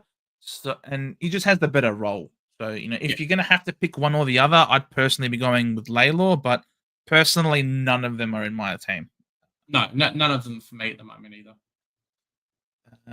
Globes is asking about the Doc. Look, if he's the main man in the back line, then there's certain value attached to him. The question is, though, will he be the guy doing that? He's, 487k. If he's the main man of halfback, we'll get DPP, which is very good, which means we can slide him into the back line. Yeah, one to keep a close eye on over the preseason. We will determine whether or not he is the guy or not. If he is, then yes, presents value for sure. Yeah. Is Peatling a must-have? No, but he just provides really good value. Similar to a Callum Mills. I don't think Mills is a must-have either, but they just provide really, really good value. Really good. So these are the type of players that you generally want to start 1, 2, or 3 of in your team, depending on how the rest of the team's looking like. Because if you can get a primo or someone close to a primo for 200k cheaper, why not? I just think that my midfield mix is really good with him in there. I prefer him over a rookie in the midfield mix. For me, I think the midfielders that I've selected are the best ones for the rookies at this point in time, of course. But I think the scoring that he's going to give me at a 98 average with 60 plus CBAs last year, I'm not entirely sure they're going to be rookies giving me that type of scoring on a consistent basis. So I do like Peatling in my midfield. And at this point, I'm not making any sides with him not in there. Yeah. Yeah. They have a good buy too. Yeah, great buy. Aiden! Probably been discussed, gents, but the round 12 buy is a tricky one to navigate, especially with the rucks thinking 5 out max. That's how I built my team, Aiden. I think maybe the max is 6. I think any more than 6 in that buy, you're really starting to flirt. I think in terms of healthy number out that week, I do think 5 is the healthy number out that week. Yeah. Look, I think the guys that are playing round 12 are the ones you want to start. You don't want to be aiming to bring anyone in round 12. But you can bring the guys in that have a round 12 by round 13, 14, 15. So I think that's the way to go. 5 or 6, as Joe says, isn't terrible, but probably not more than 2 across each line. Most people will have, I mean, if you look at round 13, majority of people should have 18, 19, 20 playing, similar for the other round as well. So you just don't want to hamstring yourself too much by having too many players out. And it's better for you to not be hamstrung in round 12 because you know that there will be a lot of people hamstrung in round 12. It's just an easy way for you to make up a lot of points and rankings in round 12. So many people might end up having Cherry, DeConning. Imagine having both Imagine Cherry, DeConning in English. If you have those 3, you don't have a ruck essentially. If Boyd's is not playing at R3, you know what I mean? So you have to be very particular about your ruck combinations, for example. So, and rucks, I love me my rucks. They are dominant powerhouses. Lawson has that crappy buy. The only reason why I'm not picking him. Fair enough. Ooh, dead end. Doc was playing mostly on a wing and a bit on a forward flank in the Carlton match sim. Ollie Hollands was playing at a halfback. So, big news. Thank you, dead end. Put a line through the Doc, perhaps. Sid Draper asks Damien or Josh Smiley for pick to round off the midfield. I quite like Draper. I mean, I said the same thing about Laylaw, but I think Smiley's been rehab group as well. So just one to watch out for. But I think Draper might end up being a better selection. Just durability, being able to run games out. Similar, it reminds me a bit of Darcy Wilson in the way that he plays as well. So I think he might be a better pick. You could also look at Finn O'Sullivan for a tiny bit more. But I think that's my spot. What do you reckon, Joe? Yeah, I've got the Sid personally in my side. I've had Sid Draper the entire time. From the reports of him playing on the ball for Adelaide, I thought that's pretty good. He was the best talent to come out of South Australia. Fits a need. Curtin's not playing midfield. Curtin's playing forward. There's been a bit of shuffling around in that midfield. If that's to allow Draper to have a good crack at it, then I like that. But time will tell, of course. Nelson, what's each of your plans at flex? Go another rookie or go to a Flynn Cumming type? Oh, I've gone full premium ruck for me. Yeah, I would love to do the premium ruck. It's just about figuring it out, like what's the matchup going to look like and stuff. I think everyone is going to finish with the premium ruck. I think we've been dying to have R1, 2, 3 in your teams for so many years in Supercoach, and ruck really is the position that allows you to just monster score. Like you could have 3 guys consistently scoring 130s every week, if you're lucky. So yeah, ruck's the way to go. But a lot of people might be picking value mids. So you just might not be able to. Maybe throw like a Flynn or someone in there and then kind of just plan for it later. Yeah, for me, I just want to lock it in, get this great value in the ruck. Can't be tagged, can't be stopped. 3 points. Do you think, Ryan asked, do you think there will be 6 premiums in the forward line? Of course there is. Yeah. Of course there will be. There will be. It does look like, though, if you watched our forward lanes rankings video, we definitely go over who we think at the moment are going to be that position. So we'll just have to wait and see for that a little bit. Flash, see you later, Flash. Hope you have a good day. See you, Flash. Good to see you, mate. Show us your team, Joe. Mate, I released a team reveal video not too long ago. Globes, you've just outed yourself. You haven't watched it, mate. Go and watch it and then comment letting me know what you think about it. My team reveal will come out most likely tomorrow or Wednesday. So very nice. Yep. Is it worth paying up $681K to buy for Bont? Think it's just too pricey. Could fall off in points. What just pull up DFS and see what the Dogs mids are going to look like what their mid run is for the first few games. You mean in terms of the fixture? Sure. Yeah. Western Bulldogs, where are they? Have I lost the plot there? North, Collingwood, Carlton, Freo, Brisbane, St Kilda, Giants. So then they're not. It's not terrible. I mean, it's not the best, but it's not terrible. Bond is one of those really tricky ones. It's about not so. Everyone knows he's going to drop in price. That's not in question. It's more about, are you able to place yourself in the right position when that happens? Historically, guys that are, 690, 700K plus will drop down to their cheapest price around 7 or 8. Now, if you can plan the rest of your team so that happens and you can jump him, cool, 100%. You don't have to start him. But you're missing out on a decent captain every week, most likely. You're missing out on not having to chase with 2 or 3 upgrades getting the most expensive player either. And the dogs don't have an early buy. So you get a good selection that way. It is a hard one to toss up. And some people have had success not picking the 600K plus players. Other people have. It just depends really on, let's say if the Bont scores, what are we thinking, Joe? 120? Yeah.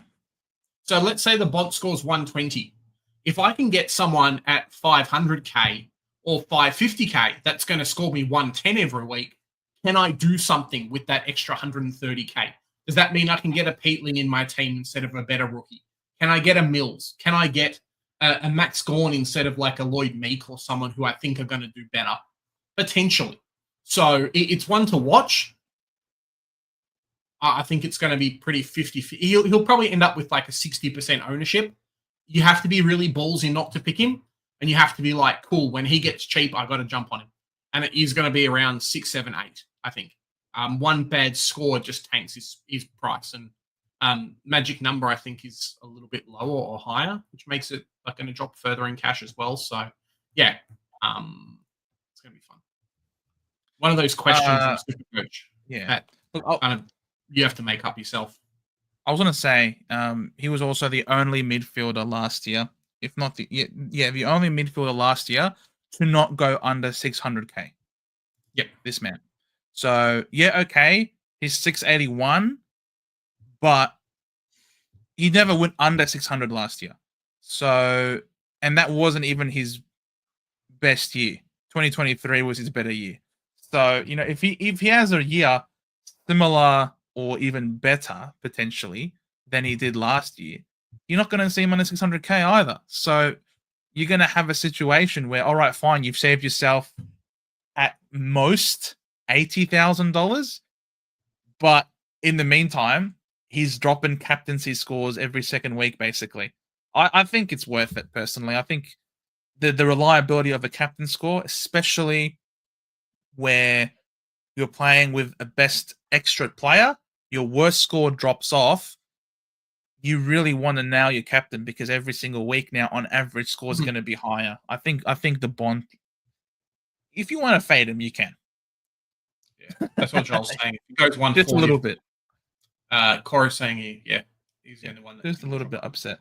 Okay. Jay, hey boys, would you prefer Philip Gawn or Horn Francis and cheaper ruck? Would you prefer Philip? I think it means Philippou. Philippou. So Philippou and Gawn, or Horn Francis and a cheaper ruck. It just depends, right? If it's, are we talking a De Koning or Darcy? I think Darcy, as Joe's saying, potentially could be the one that you look at. I don't know. If we had said this before Philippou injury news, I would have gone the first one. Let's go the second one at the moment, Jay. Yeah, we'll go for that. When fit, Jonas, Melbourne have the best midfield in the comp. Gawn, Petrarca, Oliver, Viney, Rivers, Langdon, Windsor. They're also very old. Why are content creators in Melbourne could be bottom 4? If you look at a couple of the goes on that list, I mean, Oliver and Petrarca potentially aren't fit anyway. Oliver is fit. Yeah. Okay. Probably in December when people made these predictions, Oliver might have not been in the best shape. I think a lot of people are just kind of going off age as well.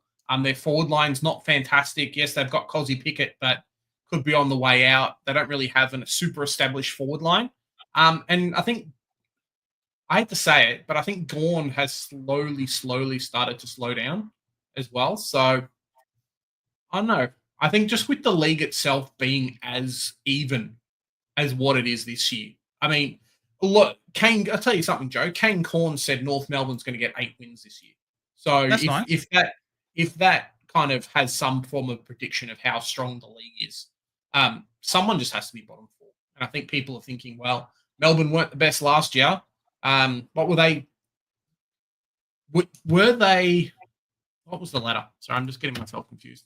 I'm trying to work out if they were like fourth worst or if they just got pick 5. I have a feeling they just got pick 5 from you guys. Yeah, they did. We traded it. Well, they traded their future first so for us. it's yeah. I think people are just expecting Melbourne to fall off a little bit.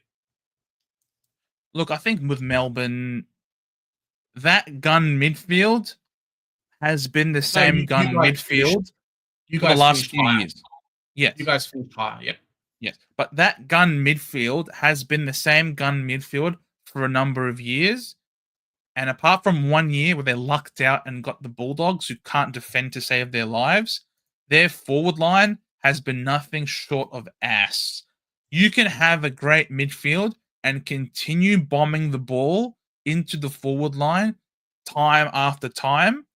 But if your forward line is crap and you have a bad connection between the midfield and the forward, it continues to bounce out and you don't capitalize on your field dominance.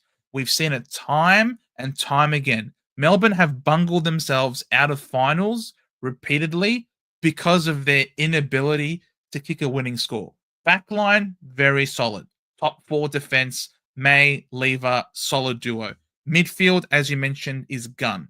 Their problem is when they go forward, lesser teams end up beating them. So until they can fix that, then they're going to have troubles again.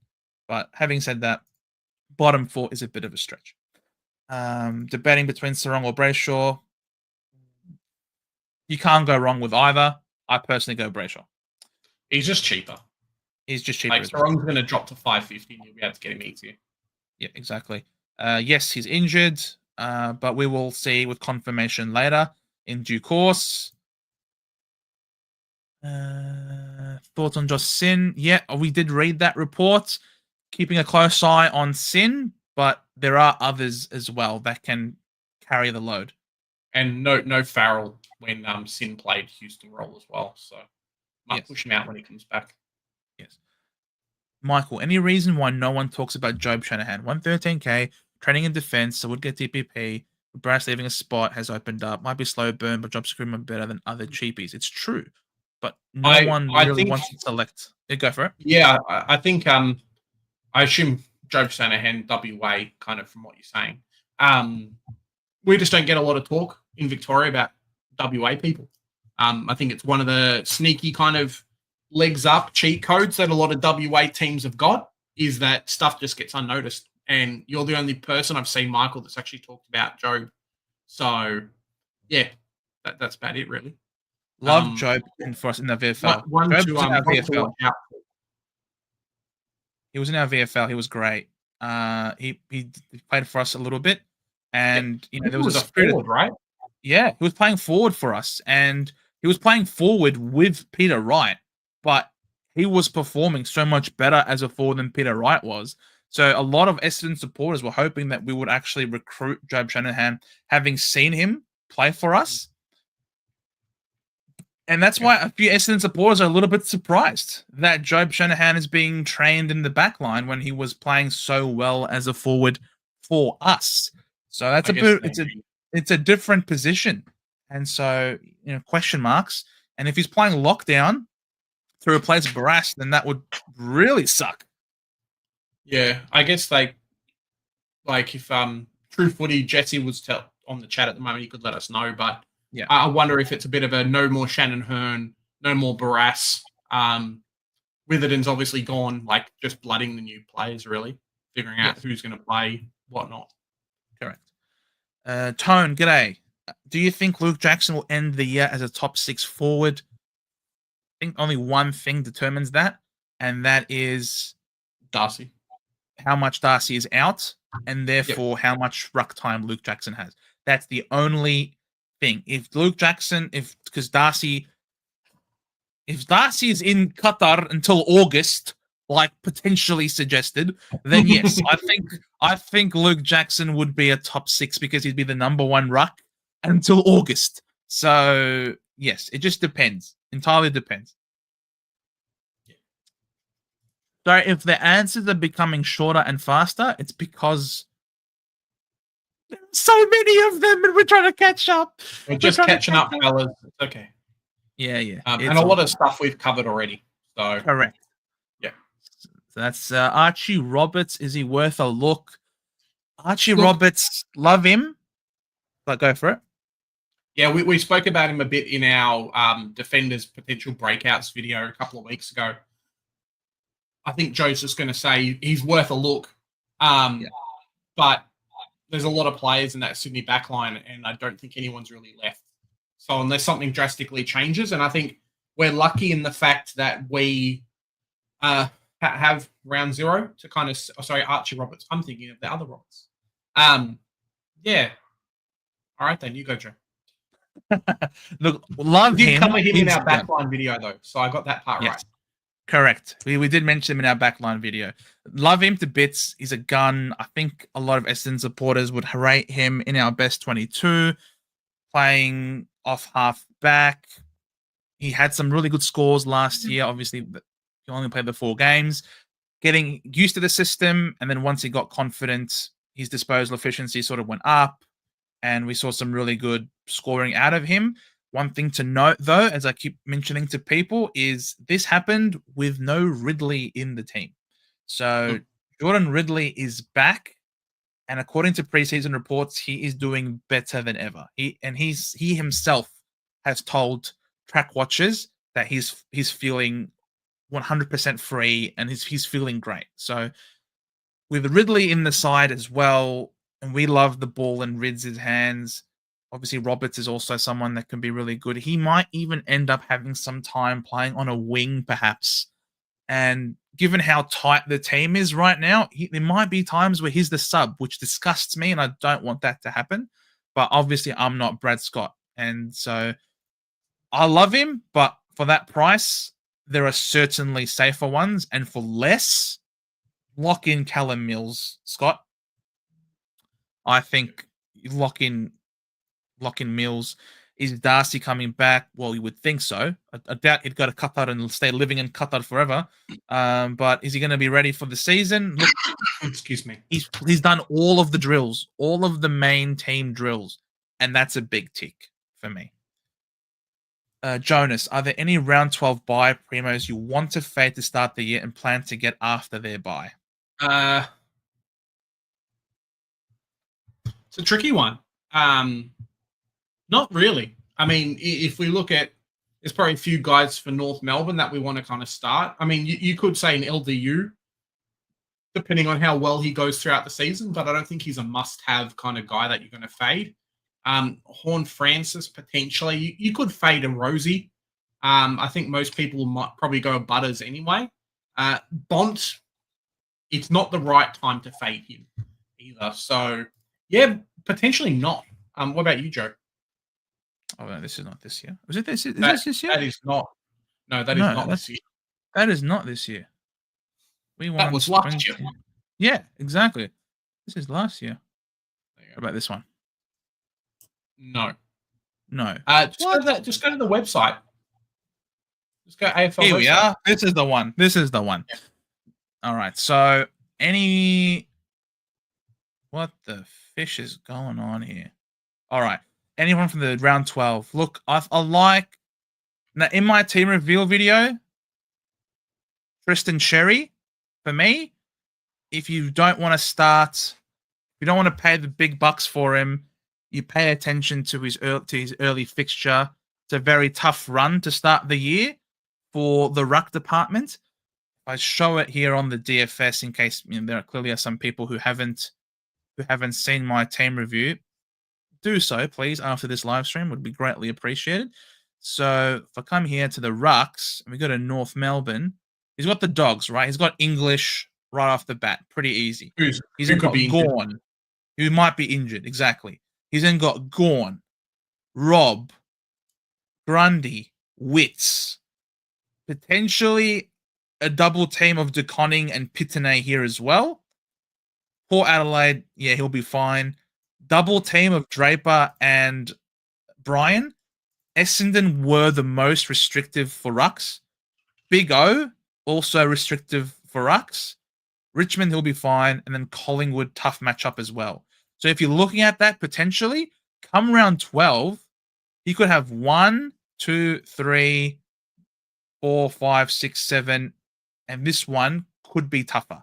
So he's got at least 7 tough matchups in his first 11 games. And if you think, you know what, we can get him for cheaper, then we can get him for cheaper. So Cherry is one I'm looking at getting a bit later in the season from North Melbourne. LDU, Big Joe already mentioned. If you haven't started Bont, then you really need to have plans to have Bont in your side after this one. You just assume to have him around 8, 7, 8, 9, like I said before, kind of when he's a bit cheaper. And then I don't know if you have any one of those. Maybe potentially could be Horn Francis coming off his bye if you haven't started him. Like I think a few of us here on the channel probably looking to fade Horn Francis. After round 12 might be a good point to bring him in. Thoughts on best players in the forward line under 200k? We have a budget video for the forward line. Jaden? Yeah, check it out. It'd be good to track someone like a Tom Lynch, though, and see how he's going. You're going to start looking for guys on field and, could work out well for you. Good. I've seen at the moment. Very nice, Ian. I like that. Are you fellas looking at Pepper Pig in the forward? I love me Pepper Pig. He is a jet, Sam Pepper. Love the way he goes about it. The Russell Westbrook of the AFL, I like to call him. Look, reports say that he's playing pure forward. Now, does that mean that he gets a gig with the Todd Marshall injury? Does that mean he's locked into that forward line? Look at that price. You could do worse. What's he priced at? His price is something really low. Is it 180? Pal Pepper? Yeah. 180,500. Yeah. Look, for me, I think for me, alongside a few other players, there's definitely potential for him to be an okay pick. You just have to wait and see. Like he's got over a Joe Berry, over a Johnson, potentially Erasmus, heck, even like a Cahill and stuff. Like he's had injuries, he's had whatever, but he's had a long time in the system. So you just have to watch and see, hey, is he going to be is he going to play? Number one, is he going to play? Forward, whatever, doesn't really matter. You're not going to keep him for the whole year. So if he's got an okay role, then potentially as well. So just watch and see for him, I think. I don't think you can rule him in or out at the moment. He's a no for me. He's a no for me for sure. He's priced at 52.7. I mean, sorry, if he averages 52.7, he loses 25k. 25.8k. He's 180,500. And that's according to Gold, like 23.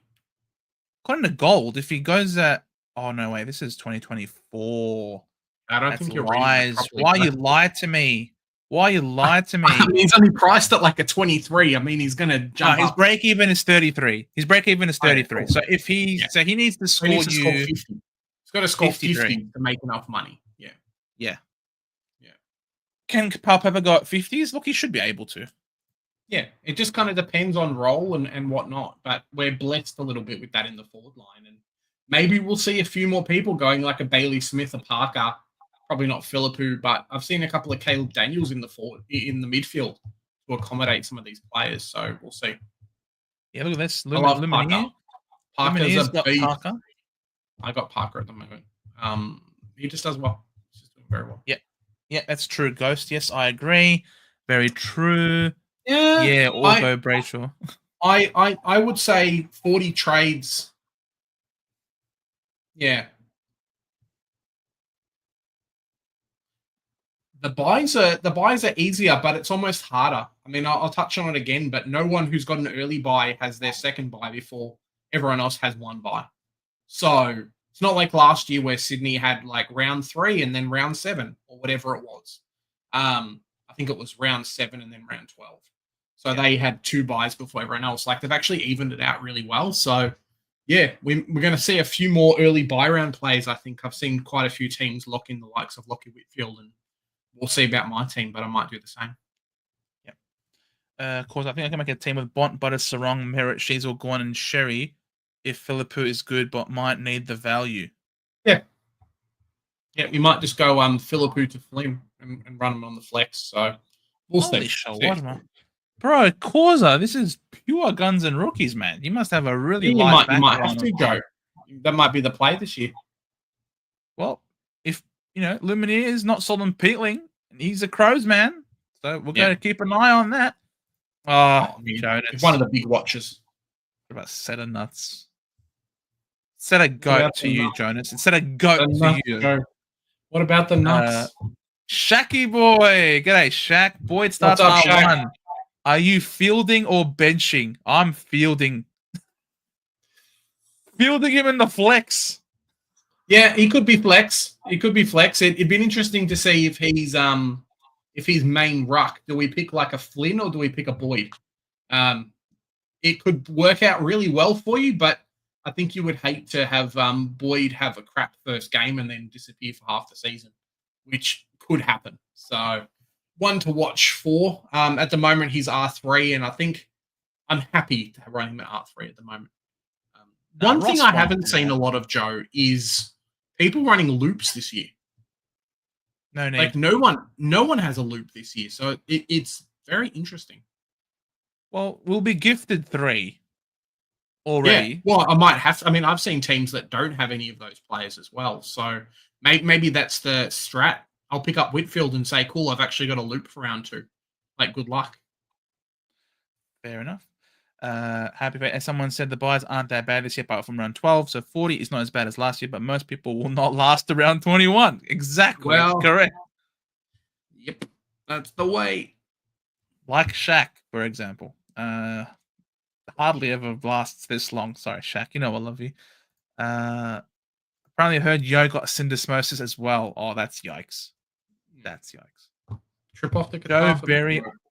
Joe Berry or Lynch on my bench.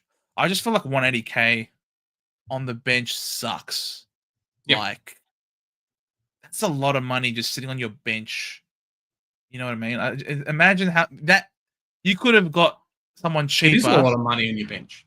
40k cheaper, and then that could be the difference between, someone, I don't know, 40k. That's the difference between Dawson and Brayshaw, for example. You know what I mean? Like, I'd rather Brayshaw personally. Yeah, I think we would have to see a lot from Lynch over the preseason for him to be a lock. Like, if he came into the preseason games and kicked like 4 goals each, cool. Okay, we were getting there. But outside of that, I don't think so at the moment. Yeah, exactly.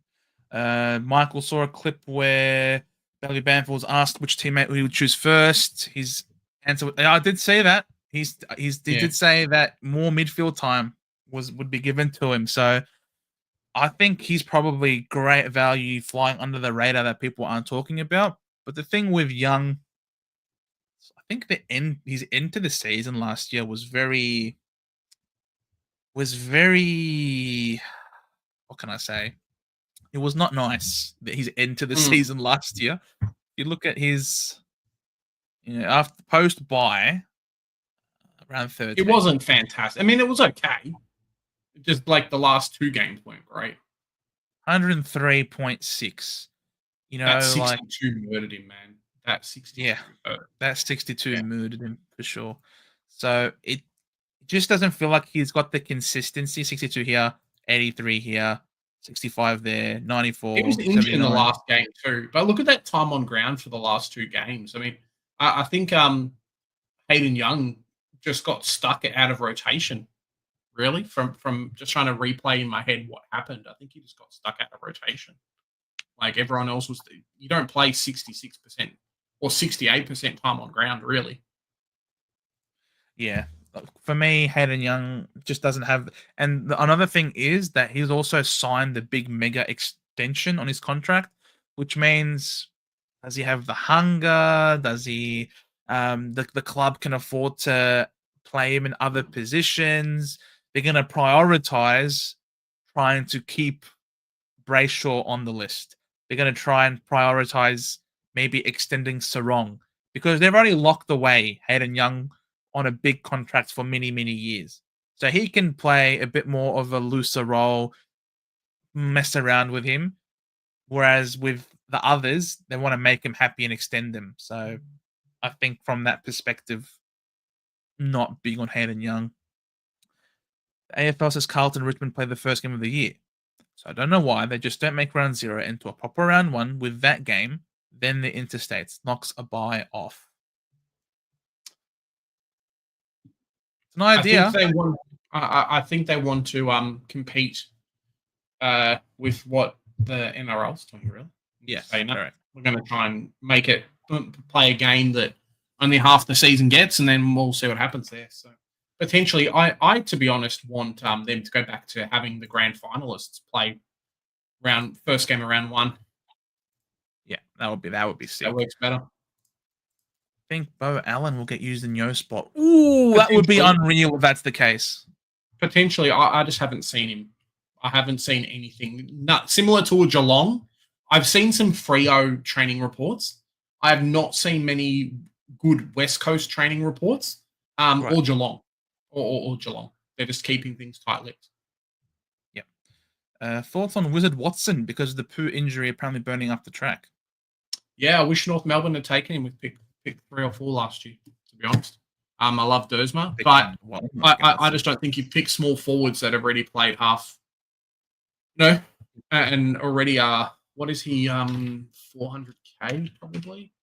Yeah, 352K. I don't think there's any value.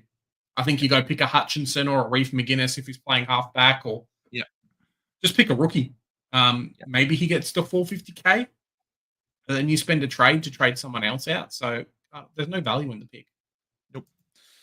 But Flash, I think I remember you having Jordan Clark in your D2. No, I've got Shazel D1 and D2 had Sinclair. So Jordan Clark is not in my side. Didn't watch. He was really good. I think he definitely provided a lot more for Fremantle than Ryan did, especially in the back half with the way that they were playing. Ryan didn't really do much, whereas Jordan Clark was being used a lot more when it came to the running and dashing off half back.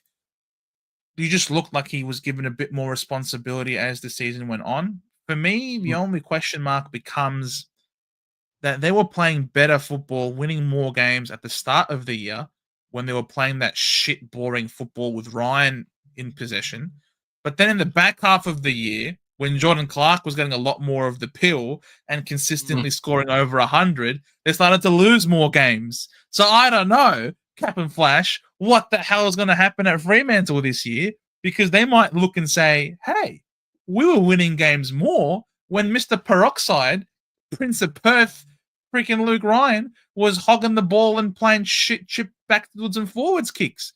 And then this year, in the second half, we're taking the game on, playing fast, and we lose. So I don't know what's going to happen at Fremantle. It's a bit of a question mark. If Damo's still around, would greatly appreciate it. But I do like Jordan Clark as a player. Personally, I rate him very highly. Yeah, I like the pick too. Just to watch and see. I wonder if we'll get a little bit in the Indigenous game as well. That's coming up. Hopefully they play proper and it's not like AFLX where you no one wants to get injured. Hopefully it's a good physical game and we can kind of see a little bit of where players line up and whatnot, or at least strategy-wise. So just unfortunate that half the Indigenous team is from Free. Thoughts on Ashton Moore? Had 1 point per minute last year. He's really good, Ashton. I do rate him. I didn't want Carlton to pick him up because he fits a need for them. But of course, they picked him up, them bastards.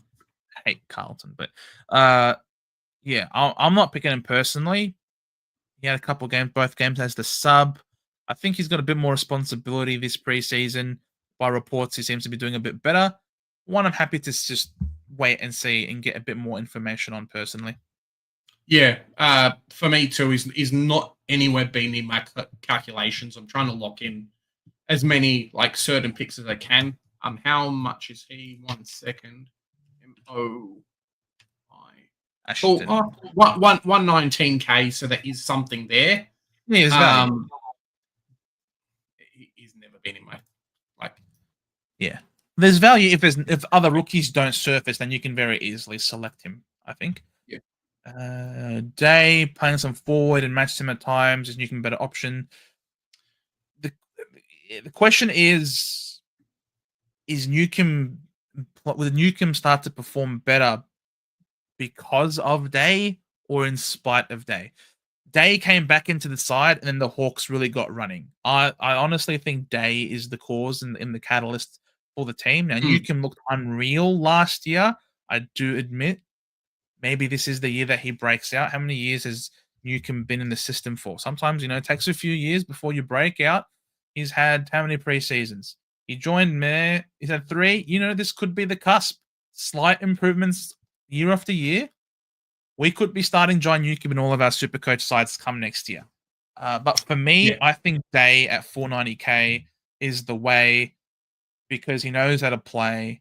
And regardless of where he may be, he will score. I see what you're trying to do, you cheeky fucker. What can I say? Too much Eminem, mate. What can I say? Slim Shady. My thing with Will Day, I think it's just a ploy to keep him on the park. I mean, North Melbourne's going to rest LDU forward. They're going to say, cool, dominate in the middle.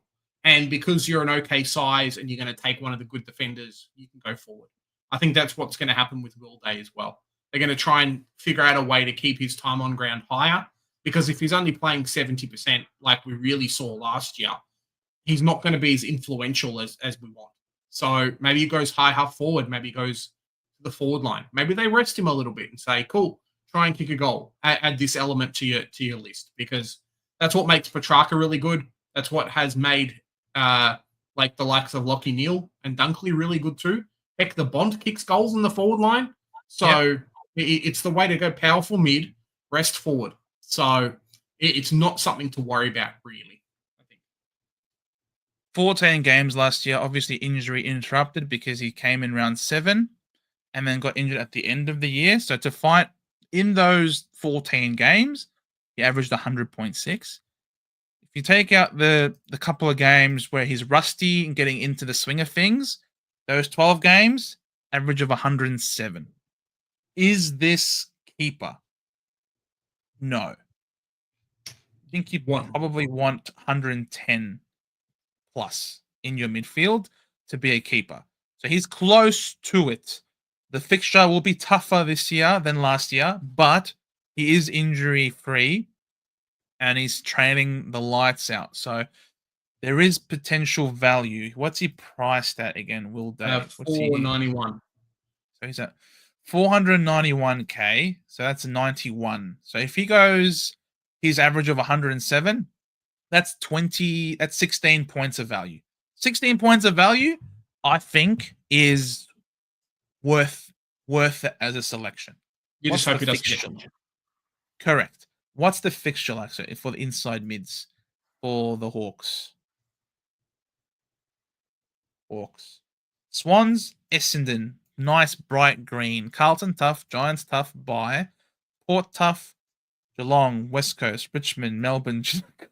Yo, getting him after the bye could be interesting too. If he starts slow, like he did last year when he came back from injury.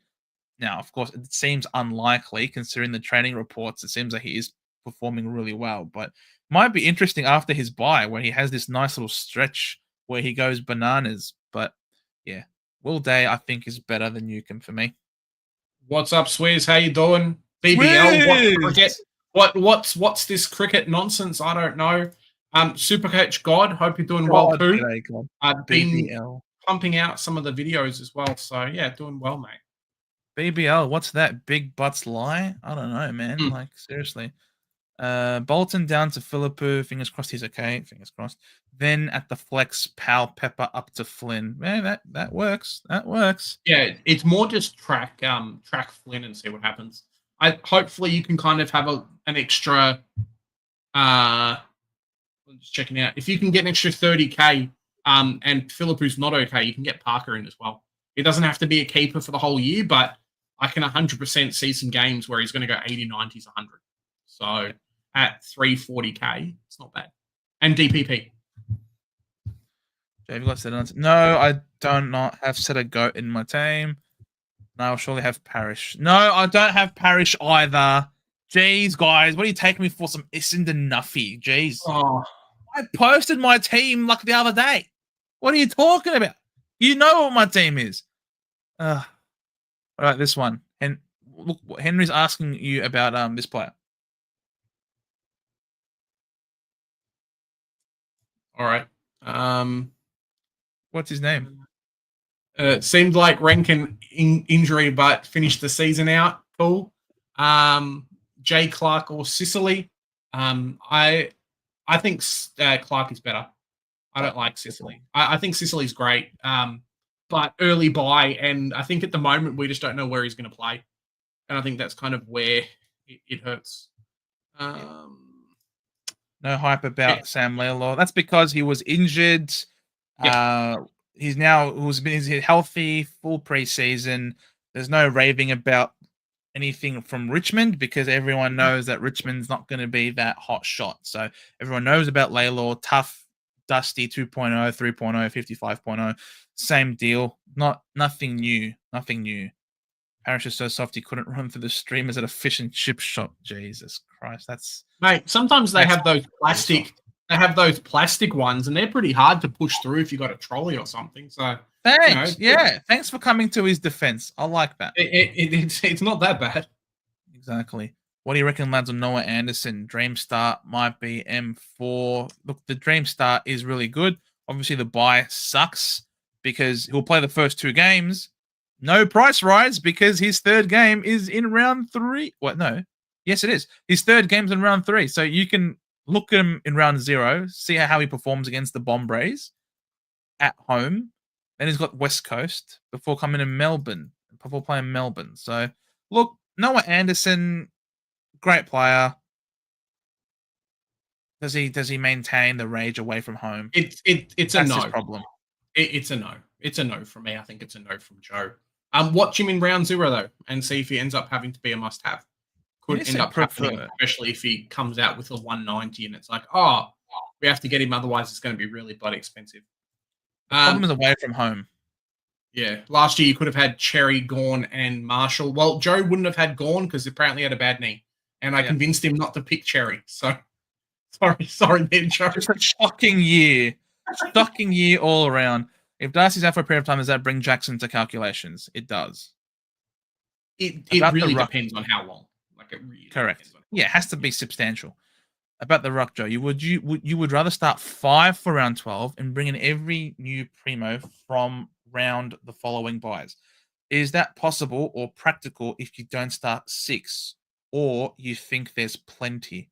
Well, it depends on your starting team, of course, because if you're fading specific players, so for example, someone like a Sherry, most people will be having him in their teams. But with my team, without Sherry in there, that gives me a trade-in target, an extra one that others wouldn't have.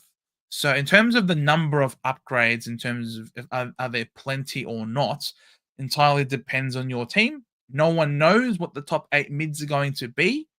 No one knows what the top 6 defenders are going to be. The benefit, I suppose, like we mentioned about who you can trade in from these buys, it could be a Rosie type, a Horn Francis type.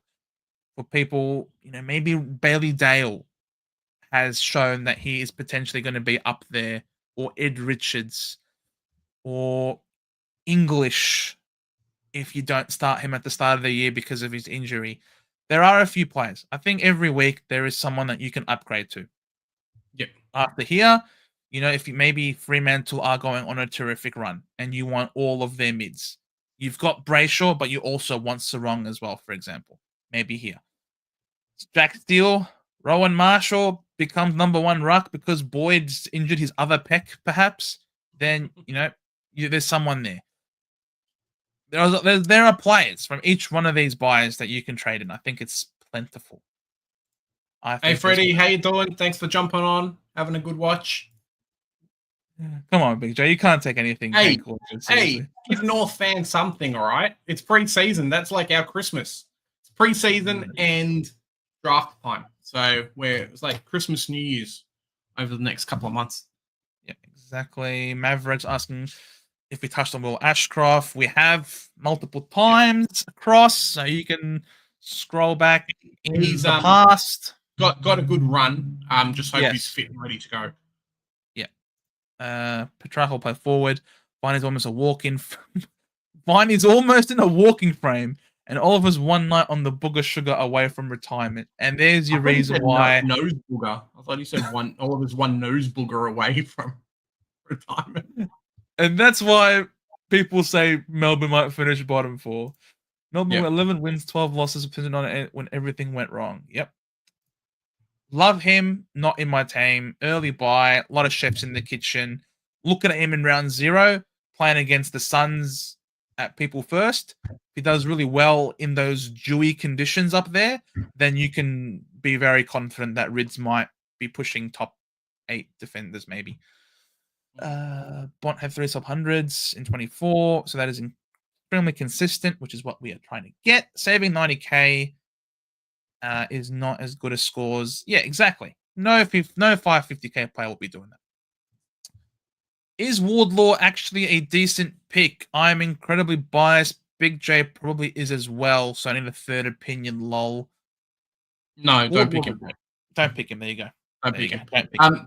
Price is not good enough for his output. I mean, he's probably going to get closer to 100, which is what we want. But at 460k, you're not going to pick him over Oliver, probably not Chera.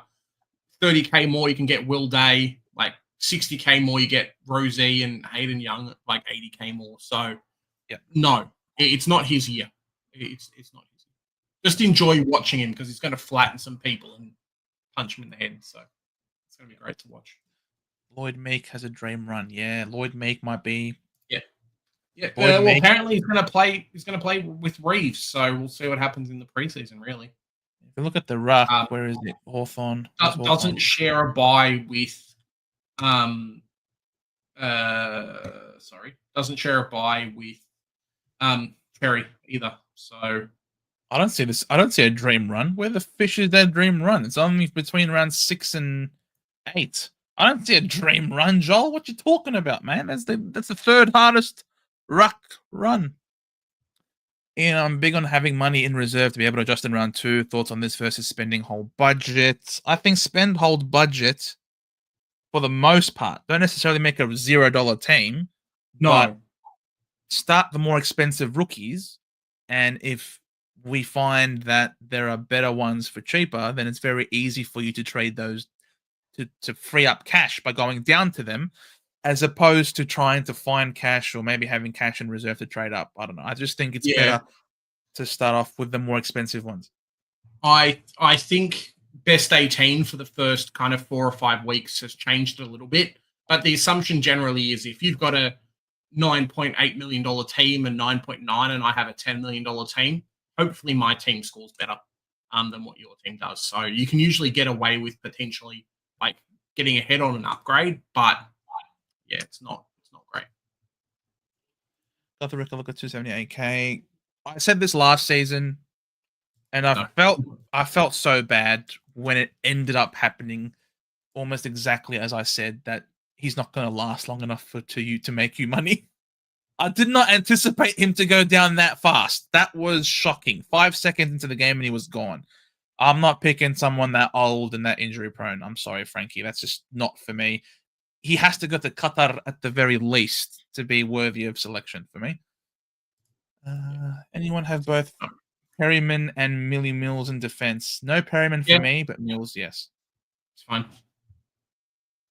Oh, not Mills Perryman. Sorry, I have Peatling. Sorry, don't go Perryman. Pete. I thought you meant Peatling. Sorry. Yeah. Yep. Extra buys means you already have the loop on buy rounds. Yep, I agree. Yep. Which is where I'm okay with picking a Whitfield and potentially a Will Day. We'll see. Yeah. Well, speaking of Whitfield, that came at a perfect time because Sayed Ahmed Iqtidar is asking what? Huh? Whitfield's a gun. I don't know if Joe wants to pop up GWS's halfback run, but Whitfield's not bad. He's only just overpriced. That's the only problem with him at the moment. He's just very expensive for what you get. Designated kicker. Yeah. By average. GWS have the second easiest run for halfbacks in the season.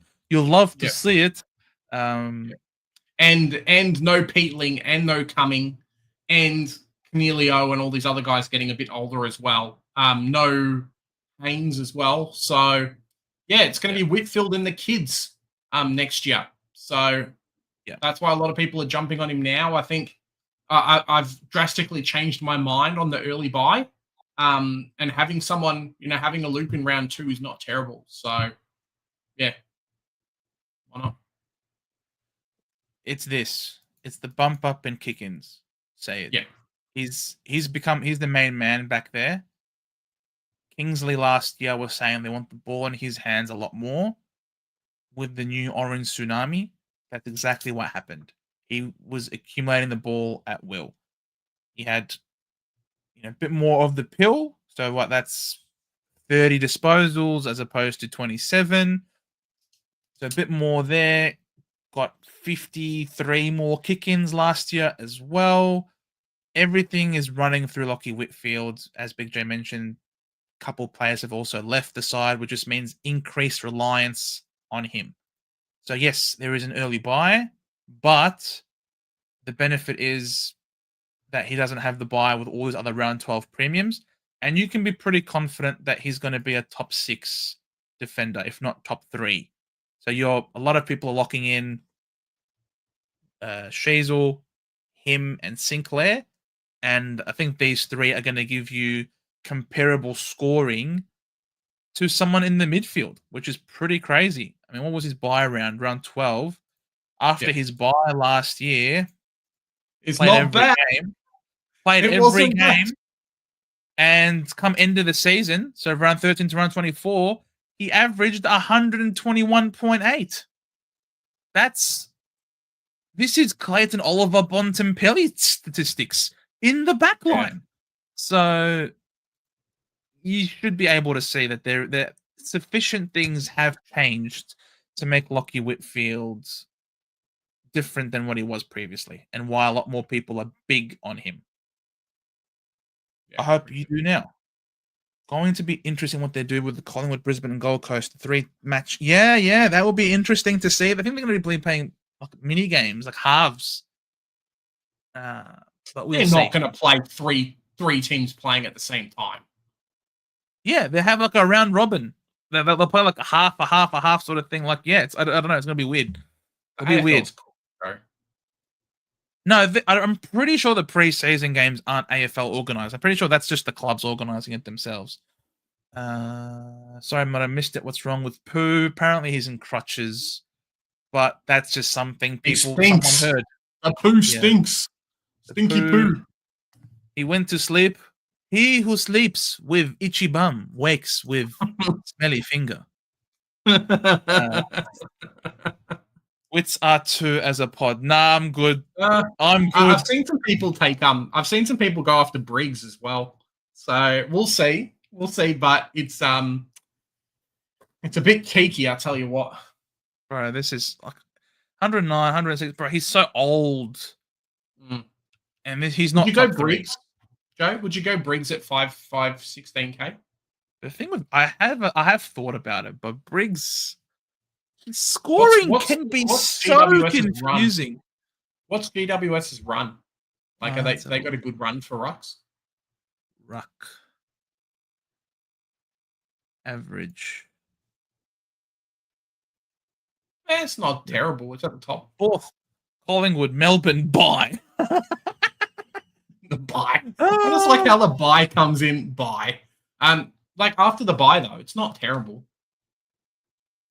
Yeah. But he's dropping money here, having played against these 2. There's not much to drop.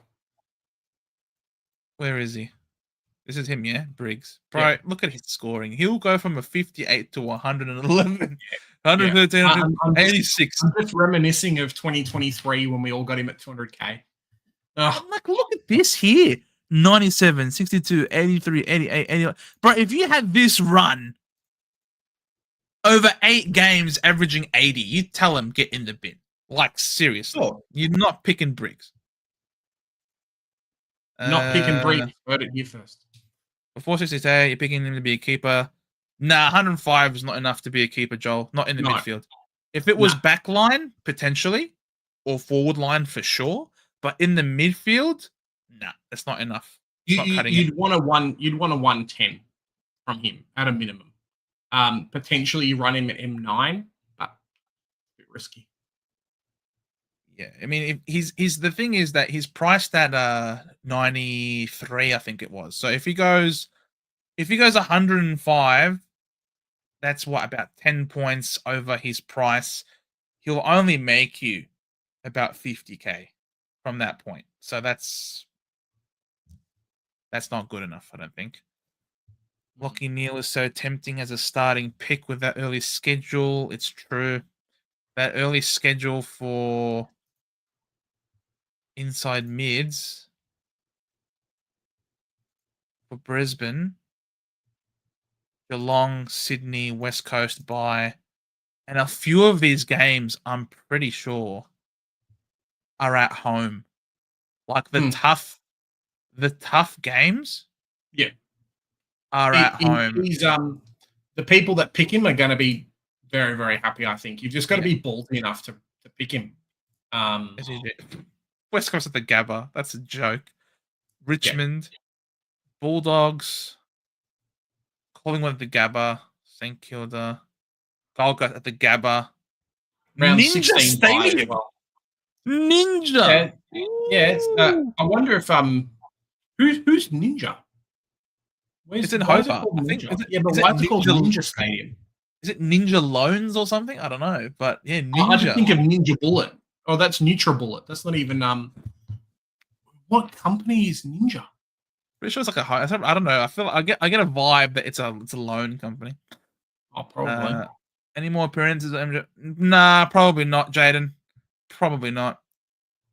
I don't know if MJ's watching. You need someone, Yeah, since they never say never. Yeah, but like why? But who's Ninja?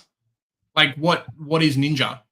Like what is Ninja? There you've heard it here. Ninja? This is the question. What is Ninja? What is Ninja? Big J 2025. I'm going to play there and I have to justify why North Melbourne's playing at this stadium. I need to know what's a Ninja. It's where the BBL final is right now, apparently. Yeah, but why is that called Ninja? What the hell? I did not know that. He's a Fortnite streamer. Yeah, I know that. I don't think he's sponsored in AFL. Yeah, he's the one that used to have blue hair and then he kind of went off the rails. Ninja Fortnite. Really? Oh. Oh, they make appliances apparently. Or home loans? Apparently they make appliances. Wait, are they home loans or appliances? They do it all. They're ninjas. They're multifaceted, the ninjas. They're Shark Ninja. Ninja Creamy? What the hell is going on right now? This is bizarre. Belverive Oval currently for sponsorship reasons. Well, there we go. Yeah, I saw that. I'm just trying to figure out what actually Ninja is. All right. Damien, better option other than Bice at the same price or thereabout. You've got Leak, Reed, Star del Holder, off the top of my head already, potentially Buslinger, but we don't know if that's going to actually happen. Plenty of rookies at that price point. Still going. Well, we are wrapping up, woohoo, because I think we're done. 2.5 hours, and we finally managed to catch up. And we managed to catch up to all of the comments. So, thanks guys so much for watching. Hope you had a wonderful public holiday, and that you've. Oh wait, Velos, bro, check this. Dark Ninja, the kitchen, home and beauty appliances leader, which is strongly affiliated with women's sport in Australia, has aligned to Cricket Tasmania and its professional teams. Thank you very much, fella. Thank you. Thanks, big fellow. Guys, if you haven't already, sub to the channel, smash that like button. We're going to be here every Monday and then Mondays and Thursdays throughout the regular season. We are going to post up our team, rate my teams up on our Facebook. So keep an eye out, Harry, and everyone else. Center Bounce. You just search it up. It's pretty easy to find. Tonight or tomorrow in the morning. So just keep an eye out. All we ask from you guys is if you can post your teams, just press the screenshot button. You know how to do it.